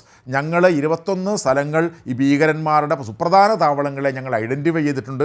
അതിൽ 9 എണ്ണത്തിലാണ് ഞങ്ങൾ അടിച്ചത്. ആ 9 എണ്ണത്തിൽ അടിച്ചപ്പോൾ തന്നെ നമ്മൾ പറഞ്ഞു, വി ഹാവ് പ്രൂവ്ഡ്, ഞങ്ങൾ കൃത്യമായി തെളിയിച്ചു, 2-3 കാര്യങ്ങൾ തെളിയിച്ചു. ഒന്ന്, ഞങ്ങൾക്ക് ഈ ഭീകരന്മാരുടെ താവളങ്ങളെ വളരെ നിസ്സാരമായി ആക്രമിച്ച് നശിപ്പിക്കാൻ കഴിയും എന്ന് ഞങ്ങൾ തെളിയിച്ചു. അങ്ങനെ ആക്രമണം നടത്തിയപ്പോൾ ഞങ്ങൾ ഇപ്പോൾ സിവിലിയന്മാരുടെ നാശമുണ്ടാകാതിരിക്കാൻ രാത്രിയിൽ ആക്രമണം നടത്തി. അതുപോലെ തന്നെ സേനയുടെ ഏതെങ്കിലും മേഖലയിൽ നമ്മൾ ആക്രമണം നടത്തിയില്ല, ഗവൺമെൻറ്റിൻ്റെ മറ്റേതെങ്കിലും മേഖലയിൽ നമ്മൾ ആക്രമണം നടത്തിയില്ല. അന്ന് പ്രിസിഷൻ അറ്റാക്കാണ് നമ്മൾ നടത്തിയത്. എന്ന് പറഞ്ഞാൽ we are a responsible country, we are not going to escalate the war. ഞങ്ങൾ പിന്നെ വളരെ ഉത്തരവാദിത്തമുള്ള രാജ്യമാണ്, ഞങ്ങൾ ഇതൊരു യുദ്ധത്തിലേക്ക് കൊണ്ടുപോകാൻ ആഗ്രഹിക്കുന്നില്ല. ഞങ്ങളുടെ നിരപരാധികളായിട്ടുള്ള ആളുകളെ ശിക്ഷിക്കുന്ന നടപടി മാത്രമാണ് ചെയ്തത്. അതുകൊണ്ടാണ് ഇത് ഓപ്പറേഷൻ സിന്ദൂറിൻ്റെ ഫേസ് 1 ആണ്, 1ാം ഘട്ടമാണ്. ആ 1ാം ഘട്ടത്തോടു കൂടിയിട്ട് ഞങ്ങൾ നിർത്താൻ തയ്യാറാണ്, നിങ്ങൾ തുടർന്ന് ആക്രമണം നടത്തിയില്ല എങ്കിൽ. അപ്പോൾ അങ്ങനെ നമ്മൾ ആക്രമണം നടത്തി ഈ പറഞ്ഞ ജെയ്ഷെ മുഹമ്മദിൻ്റെ ലഷ്കർ ഇ തൈബയുടെയും ഒക്കെ പ്രധാനപ്പെട്ട കേന്ദ്രങ്ങൾ നമ്മൾ അവിടെ തന്നെ ഒരു വ്യത്യാസമുണ്ട്. നമ്മൾ ഇത്തവണ ആക്രമിച്ചത് എങ്ങനെയാണ്? അവർ വിചാരിച്ചിരുന്നത് ഒരു പക്ഷേ പാകിസ്ഥാൻ ഒക്കുപ്പൈഡ് കാശ്മീരിലായിരിക്കും നമ്മൾ ആക്രമണം നടത്തുക എന്ന് കരുതിയിരുന്നെങ്കിൽ നമ്മൾ അവിടെ 5 സ്ഥലങ്ങളിൽ ആക്രമണം നടത്തിയിട്ട് പാകിസ്ഥാൻ്റെ ടെറിട്ടറിയിൽ ലാഹോർ പോലെയുള്ള സ്ഥലങ്ങളിലേക്ക് കൂടി കടന്നു കയറി ഈ ഭീകരന്മാർക്ക് താവളമൊരുക്കിയിരുന്ന സ്ഥലങ്ങൾ ആക്രമിക്കുകയും അവർക്ക് വേണ്ട ശിക്ഷ നൽകുകയും ചെയ്തു. അത് ഒന്ന്. അപ്പോൾ അങ്ങനെ നമ്മൾ അങ്ങനെ ചെയ്തതിൻ്റെ കാരണമെന്ന് പറയുന്നത്, ഞങ്ങൾ ഇനി ഞങ്ങളെ ആക്രമിക്കുന്ന ആളുകൾ പാകിസ്ഥാൻ്റെ ഏത് സ്ഥലത്തിരുന്നാലും അവിടെ ആക്രമിക്കാനായിട്ടുള്ള കഴിവ് ഞങ്ങൾ ആർജിച്ചിട്ടുണ്ട്. അതിന് വേണ്ടിയിട്ടുള്ള തയ്യാറെടുപ്പാണ് കഴിഞ്ഞ 8-10 വർഷത്തിലേറെയായി ഇന്ത്യ നടത്തിക്കൊണ്ടിരുന്നത്. കാരണം നമ്മൾ നേരിടുന്ന വെല്ലുവിളികൾ, സൈനിക വെല്ലുവിളിയുണ്ട്, അത് പാകിസ്ഥാൻ്റെ ഭാഗത്തു നിന്ന് വെല്ലുവിളിയുണ്ട്, ചൈനയുടെ ഭാഗത്തു നിന്ന് വെല്ലുവിളിയുണ്ട്. എന്നാൽ ഈ പാകിസ്ഥാൻ്റെ ഭാഗത്തു നിന്നാണ് നമുക്ക് നിരന്തരമായ വെല്ലുവിളി. പിന്നെ 2-3 വർഷം കൂടുമ്പോൾ നിരന്തരമായി നമ്മുടെ അതിർത്തികളിലേക്ക് കടന്നു കയറി ആക്രമണം നടത്തി നമ്മളെ കൊല്ലുകയും ആക്രമിക്കുകയും ചെയ്യുന്ന. അതുകൊണ്ട് നമ്മൾ ചെയ്തത് എന്താ? നമ്മൾ റഷ്യയുടെ കയ്യിൽ നിന്നും ട്രയംഫ് 400S മിസൈൽ വാങ്ങിച്ചു. നമ്മൾ ആ മിസൈൽ വാങ്ങിക്കാൻ നമ്മൾ ശ്രമിച്ചപ്പോൾ നമ്മളെ ഏറ്റവും അധികം എതിർത്താരാ? അമേരിക്കയാണ് എതിർത്തത്. അപ്പോൾ അമേരിക്ക അതിശക്തമായി അമേരിക്ക പറഞ്ഞു, നിങ്ങൾ റഷ്യയുടെ കയ്യിൽ നിന്നും S-400 ട്രയംഫ് മിസൈൽ വാങ്ങിച്ചാൽ ഞങ്ങൾ നിങ്ങൾക്കെതിരെ ഉപരോധം ഏർപ്പെടുത്തും, എല്ലാ തരത്തിലുള്ള ഉപരോധങ്ങളും ഏർപ്പെടുത്തുമെന്ന് പറഞ്ഞെങ്കിലും നമ്മൾ നെഗോഷിയേഷൻസിലൂടെ, സമ്മർദ്ദത്തിലൂടെ നമ്മളിത് വാങ്ങിച്ചു. കാരണം എന്താ? നമുക്ക് അത്തരമൊരു പ്രതിരോധ സംവിധാനം ഉണ്ടെങ്കിൽ മാത്രമേ പാകിസ്ഥാനിൽ നിന്നും മറ്റ് ശത്രു രാജ്യങ്ങളിൽ നിന്നും വരുന്ന ആക്രമണങ്ങളെ നേരിടാൻ കഴിയൂ എന്ന് നമ്മൾ പറഞ്ഞു. അപ്പോൾ അത് നമ്മൾ വാങ്ങിച്ചു. നമ്മളിപ്പോൾ അത് തെളിയിച്ചു കഴിഞ്ഞു. പാകിസ്ഥാനിൽ നിന്നും ഏതാണ്ടൊരു ഹമാസ് സ്റ്റൈലിലാണ് വാസ്തവത്തിൽ ഇന്നലെ ആക്രമണം നടത്തിയത്. അവർ നടത്തിയല്ലോ ഹമാസ് 2023 ഒക്ടോബർ മാസം 7-ാം തീയതി ഈ 100 കണക്കിന് മിസൈലുകൾ അയച്ചപ്പോഴാണ് ഇസ്രായേലിൻ്റെ അടിതെറ്റിപ്പോയത്. ഏതാണ്ട് അത്തരമൊരു സമാനമായ ഡ്രോൺ ആക്രമണമാണ് വാസ്തവത്തിൽ ഇന്ത്യക്കെതിരെ നടത്തിയത്. ആ ഡ്രോൺ ആക്രമണങ്ങളെല്ലാം പരാജയപ്പെടുത്താൻ നമുക്ക് കഴിഞ്ഞു. അതുപോലെ തന്നെ റഫാൽ വിമാനങ്ങൾ നമ്മൾ വാങ്ങിച്ചു. ആ റഫാൽ വിമാനങ്ങൾ ഉപയോഗിച്ചുകൊണ്ടാണ് ഇത്തവണ 2016 2019 നിന്ന് വ്യത്യസ്തമായി നമ്മൾ പാകിസ്ഥാൻ്റെ അതിർത്തി കടന്ന് കയറാതെ നമ്മുടെ അതിർത്തിക്കുള്ളിൽ നിന്നുകൊണ്ട് പാകിസ്ഥാനിൽ നമ്മൾ എവിടെയൊക്കെയാണോ അടിക്കാൻ ആഗ്രഹിച്ചത് അവിടെയെല്ലാം നമുക്ക് അടിക്കാൻ പറ്റുന്ന തരത്തിൽ റഫേൽ വിമാനങ്ങൾ നമുക്ക് വാങ്ങിക്കാൻ കഴിഞ്ഞു. നമ്മൾ ഡ്രോണുകൾ വാങ്ങിച്ചു. അപ്പോൾ ആ തരത്തിൽ നമ്മുടെ സേനയെ ശക്തമാക്കുകയും ആ ശക്തി ഉപയോഗിച്ചുകൊണ്ട് ഈ ആക്രമണങ്ങളെ തടയാനായിട്ട് ശ്രമിക്കുകയും ചെയ്തു. ഇത് മാത്രമല്ല നമ്മൾ ചെയ്തത്. ഈ പാകിസ്ഥാൻ ഇവിടെ ശ്രീ ലാൽകുമാർ പറഞ്ഞതുപോലെ ഈ ഭീകരന്മാരെ മാത്രം ആക്രമിച്ചതുകൊണ്ട് ഈ ഭീകരത നിർത്താൻ നിർത്താൻ കഴിയില്ല. അത് ഈ അദ്ദേഹം വളരെ കൃത്യമായി സൂചിപ്പിച്ച പോലെ ഇതൊരു ഇന്ന് അസിം മുനീർ മാത്രം സംഘടിപ്പിച്ച കാര്യമല്ല. എന്നാൽ ഇപ്പോൾ ഈ ഓപ്പറേഷൻ സിന്ദൂറിന് കാരണമായ അടിസ്ഥാനപരമായ കാരണം മുനീർ സൃഷ്ടിച്ചതാണ് എന്നുള്ള കാര്യത്തിലാണ് നമ്മൾ അവിടെ നിൽക്കുന്നത്. അതുപോട്ടെ. അപ്പോൾ ഞാൻ പറഞ്ഞു വരുന്നത്, ഈ ഭീകരതയെ അവസാനിപ്പിക്കണമെങ്കിൽ എന്ത് വേണം? ഭീകരതയെ അവസാനിപ്പിക്കണമെങ്കിൽ ഒരു ലാറ്ററലായിട്ടുള്ള ഒരു മൾട്ടി ഡൈമെൻഷണലായിട്ടുള്ള നിലപാടുകൾ നമ്മൾ സ്വീകരിക്കണം. നമ്മൾ പറഞ്ഞു, നിങ്ങൾ സാമ്പത്തികമായി വളരെയധികം ദുർബലമായി നിൽക്കുന്ന രാജ്യമാണ്. നിങ്ങൾ IMF-ൽ നിന്ന് 24 തവണയാണ് ലോൺ വാങ്ങിച്ചിരിക്കുന്നത്. നിങ്ങൾ IMF-ൽ നിന്ന് ലോൺ വാങ്ങിക്കുന്നതിന് ഓർമ്മയിൽ വേൾഡ് ബാങ്കിൽ നിന്നും ADB-യിൽ നിന്നും ലോൺ വാങ്ങിക്കുന്നു. ADB-യിൽ കഴിഞ്ഞ ദിവസങ്ങളിൽ നടന്ന ജനറൽ ബോഡി യോഗത്തിൽ നമ്മുടെ ധനകാര്യമന്ത്രി നിർമ്മല സീതാരാമൻ ഈ ലോണുകൾ കൊടുക്കരുതെന്ന് പറഞ്ഞു. അങ്ങനെ അതായത് സാമ്പത്തികമായി തകർന്നു കിടക്കുന്ന രാജ്യം IMF-ൽ നിന്നും വേൾഡ് ബാങ്കിൽ നിന്നും ADB-യിൽ നിന്നുമൊക്കെയാണ് ലോൺ വാങ്ങിക്കുന്നതെങ്കിലും ഈ ലോണുകളെല്ലാം വാങ്ങിച്ചുകൊണ്ട് വാസ്തവത്തിൽ എന്താ ചെയ്യുന്നത്? ഈ ലോണുകൾ വാങ്ങിച്ചുകൊണ്ട് ഈ വാസ്തവത്തിൽ ഈ ജനങ്ങളെ രക്ഷിക്കുന്നതിന് പകരം ആയുധം വാങ്ങാനായിട്ട് ഉപയോഗിക്കുന്നു. അതുപോലെ തന്നെ അവർ സേനയുടെ കാര്യങ്ങൾക്ക് ഉപയോഗിക്കുന്നു. അതുപോലെ തന്നെ വേണമെങ്കിൽ ഭീകരന്മാരെ സംരക്ഷിക്കാൻ വേണ്ടി ഉപയോഗിക്കുന്നു. അപ്പോൾ അന്തർദേശീയ തലത്തിൽ ഭീകരതയുടെ തലസ്ഥാനമായി വീണ്ടും മാറിയിരിക്കുന്നു പാകിസ്ഥാൻ എന്ന് പറഞ്ഞുകൊണ്ട് ഈ ഫിനാൻഷ്യൽ ആക്ഷൻ ടാസ്ക് ഫോഴ്സ് പോലെയുള്ള ധനകാര്യ ഭീകരതയിൽ ഏർപ്പെടുന്ന രാജ്യങ്ങളെ കാറ്റഗറൈസ് ചെയ്യുന്ന ഈ FATF എന്ന് പറയുന്ന സംഘടനയുടെ ഗ്രേ ലിസ്റ്റിൽ അല്ലെങ്കിൽ ബ്ലാക്ക് ലിസ്റ്റിൽ ഈ രാജ്യത്തെ കൊണ്ടുവരണം. ഈ രാജ്യത്തെ കൊണ്ടുവരുമ്പോൾ തീർച്ചയായിട്ടും അന്തർദേശീയ ധനകാര്യ സ്ഥാപനങ്ങളിൽ നിന്നും സാമ്പത്തിക സഹായം കിട്ടാത്ത അവസ്ഥയിലേക്ക് പാകിസ്ഥാൻ വരും. അങ്ങനെ ചെയ്യുമ്പോൾ തീർച്ചയായിട്ടും ആ രാജ്യത്തിന് ഈ പറഞ്ഞ തരത്തിലുള്ള ആക്രമണം നടത്താൻ കഴിയില്ല. കാരണം ജനങ്ങളുടെ ഇടയിൽ നിന്നും നമുക്കറിയാം, ഇപ്പോൾ തന്നെ വളരെ ശുഭ സൂചകമായ ഒരു കാര്യം പാകിസ്ഥാൻ രാഷ്ട്രീയത്തിൽ കാണുന്നത്, സേനയുടെ അപ്രമാദിത്വത്തെ അതീശത്വത്തെ ചോദ്യം ചെയ്യുന്ന തരത്തിലേക്ക് അവിടുത്തെ ജനങ്ങൾ ഉയർന്നു വരാൻ തുടങ്ങിയിട്ടുണ്ട്. അത് ഇമ്രാൻഖാൻ്റെ തിരഞ്ഞെടുപ്പിൻ്റെ സന്ദർഭത്തിൽ നമ്മൾ കണ്ടതാണ്. ഇമ്രാൻഖാൻ പരാജയപ്പെട്ടപ്പോൾ ഇമ്രാൻഖാൻ്റെ അനുയായികൾ തെരുവിലിറങ്ങുകയും സേനയുടെ, അത് പാകിസ്ഥാൻ്റെ ചരിത്രത്തിലുണ്ടായിട്ടില്ലാത്തതാണ്, സേനയുടെ ആസ്ഥാന സ്ഥലങ്ങളിലേക്ക് കടന്നു കയറി ആക്രമിക്കുന്ന തരത്തിലേക്ക് ജനങ്ങൾ വന്നു. എന്ന് പറഞ്ഞാൽ സേനയോടുള്ള ഭയം ജനങ്ങൾക്ക് മാറിയിരിക്കുന്നു. സേനയാണ് ഈ പാകിസ്ഥാൻ്റെ പ്രധാനപ്പെട്ട കുഴപ്പത്തിന് കാരണം എന്ന തരത്തിലേക്ക് അവരുടെ നിലപാടുകൾ വന്നിരിക്കുന്നു. അപ്പോൾ സേനയ്ക്കെതിരായി അതിശക്തമായ മുന്നേറ്റമുണ്ടാകുന്നു. നമ്മൾ നേരത്തെ സൂചിപ്പിച്ച പോലെ ബലൂചിസ്ഥാൻ എന്ന് പറയുന്ന സ്ഥലം, ബലൂചിസ്ഥാനിലെ, അതായത് ഇവിടെ സൂചിപ്പിക്കപ്പെട്ടതുപോലെ ബലൂചിസ്ഥാനിലേക്ക് ഇത്തിരി വിശദമായി തന്നെ നമുക്ക് പോകേണ്ടതുണ്ട്. ഞാൻ വരാം സെക്കൻഡ് റൗണ്ടിൽ. മാത്രമല്ല, ഇപ്പോൾ എന്താണ്, ഖാനിനെ അനുകൂലിച്ചുകൊണ്ട് വല്ലാത്ത രീതിയിലുള്ള പ്രതിഷേധം ഈ പ്രതിസന്ധി ഘട്ടത്തിലും അവിടെ സൈന്യത്തിനെതിരെ ഇപ്പോഴുണ്ടായിരുന്ന റിപ്പോർട്ടുകളുണ്ട്. അപ്പോൾ ഇങ്ങനെയൊക്കെയുള്ളൊരു പശ്ചാത്തലം അവിടെ നിൽക്കുകയാണ്. ശ്രീ ബ്രിഗേഡിയർ വേണു നായർ, ഏറ്റവും പ്രധാനപ്പെട്ട ചില വസ്തുത എന്നത് ഈ സൈന്യത്തിൻ്റെ മിസ്ലീഡിംഗ് ആണ്, അല്ലെങ്കിൽ ഈ സൈന്യം ആ ജനതയെ തെറ്റായി നയിക്കുന്നു എന്നുള്ളതാണ്. ഇപ്പോഴവിടെ നിൽക്കുന്നത് അസിം മുനീർ എന്ന് പറയുന്ന ഒരു വ്യക്തിയാണ്. അപ്പോൾ ഇവിടെ ലാൽകുമാറും ശ്രീ ജോസഫ് ആൻ്റണിയും ഒക്കെ സൂചിപ്പിച്ചതുപോലെ ഒരു കേണലിനെയോ അല്ലെങ്കിൽ ഒരു കരസേനാ മേധാവിയോ മാത്രം ലക്ഷ്യം വെച്ചുകൊണ്ട് നീങ്ങുന്നതിൽ അർത്ഥമില്ല. ഇത് ആ സൈന്യത്തിൻ്റെയും അതിനെ രൂപീകരിച്ച രാഷ്ട്രീയത്തിൻ്റെയും മുഴുവൻ പ്രശ്നമാണ്. അപ്പോൾ അതിനെ ആ രീതിയിൽ കണ്ട് മുമ്പോട്ട് പോകേണ്ടതുണ്ട്. അവിടെയാണ് ഈ ബഹുമുഖ അറ്റാക്ക് ഇന്ത്യ നടത്തുന്നത്. പലതരത്തിൽ സാമ്പത്തികമായും മറ്റ് സാമൂഹികമായും ഒക്കെ പാകിസ്ഥാൻ ഭരണകൂടത്തെ ഒറ്റപ്പെടുത്തുന്ന രീതിയിലുള്ള ഒരു നീക്കം, അല്ലെങ്കിൽ യുദ്ധസമാനമായൊരു സാഹചര്യത്തിൽ അതുകൂടി അനിവാര്യമാണ്. ബ്രിഗേഡിയർ. റൈറ്റ്. വളരെ ഉയർന്ന ലെവലിലുള്ള ഒരു ഡിസ്കഷനാണ് ഇന്ന് ഞാൻ കാണുന്നത്. അഡ്വക്കേറ്റ് ലാൽകുമാറും നമ്മുടെ ഫോറിൻ എക്സ്പെർട്ടും ഒക്കെ ആ കാര്യം വളരെ വിശദമായിട്ട് അവരുടെ അഭിപ്രായങ്ങൾ പറഞ്ഞു. ഞാൻ അതിനോട് യോജിക്കുന്നു. എൻ്റെ ചില കോൺട്രിബ്യൂഷൻസ് ഇങ്ങനെയാണ്. പാകിസ്ഥാൻ എങ്ങനെയാണ് ഒരു സ്ട്രാറ്റജിക് ടൈപ്പിലേക്ക് വന്നത് എന്ന് പറഞ്ഞാൽ, 47 നമുക്ക് രണ്ടുപേർക്കും, ഇന്ത്യക്കും പാകിസ്ഥാനും രണ്ട് രാഷ്ട്രങ്ങളായപ്പോൾ നമ്മുടെ ഭരണാധികാരികൾ, നെഹ്റു പ്രൈം മിനിസ്റ്റർ, പട്ടേൽ, അങ്ങനെ ആ ഒരു നമ്മുടെ സ്വാതന്ത്ര്യ സമരം നടത്തി പരിചയപ്പെട്ട ആളുകൾക്ക് അറിയാമായിരുന്നു എന്താണ് ഒരു രാഷ്ട്രത്തിന് എന്താണ് വേണ്ടത്. അതുകൊണ്ടാണ് നമ്മൾ സെക്യുലർ സ്റ്റേറ്റ് ആണെന്ന് തീരുമാനിച്ചത്. ഇല്ലെങ്കിൽ ദർ വാസ് നോ ഡൗട്ട്, ഒന്നൊരു മുസ്ലിം സ്റ്റേറ്റ് ആണെങ്കിൽ ബാക്കി ഹിന്ദു സ്റ്റേറ്റ് ആണ്. അത് നോബഡി വുഡ് ഹാവ് ഒബ്ജക്റ്റഡ്. അപ്പോൾ നമ്മൾ സെക്യുലർ സ്റ്റേറ്റ് ആയിട്ട് പോയി. പാകിസ്ഥാനും സെപ്പറേറ്റ് ആയിട്ട് ഒരു മുസ്ലിം സ്റ്റേറ്റ് ആയി. അപ്പോൾ ആണ് ഈ നാറ്റോയും വാർസോ ആ ഒരു ഇതുണ്ടാകുന്നത്.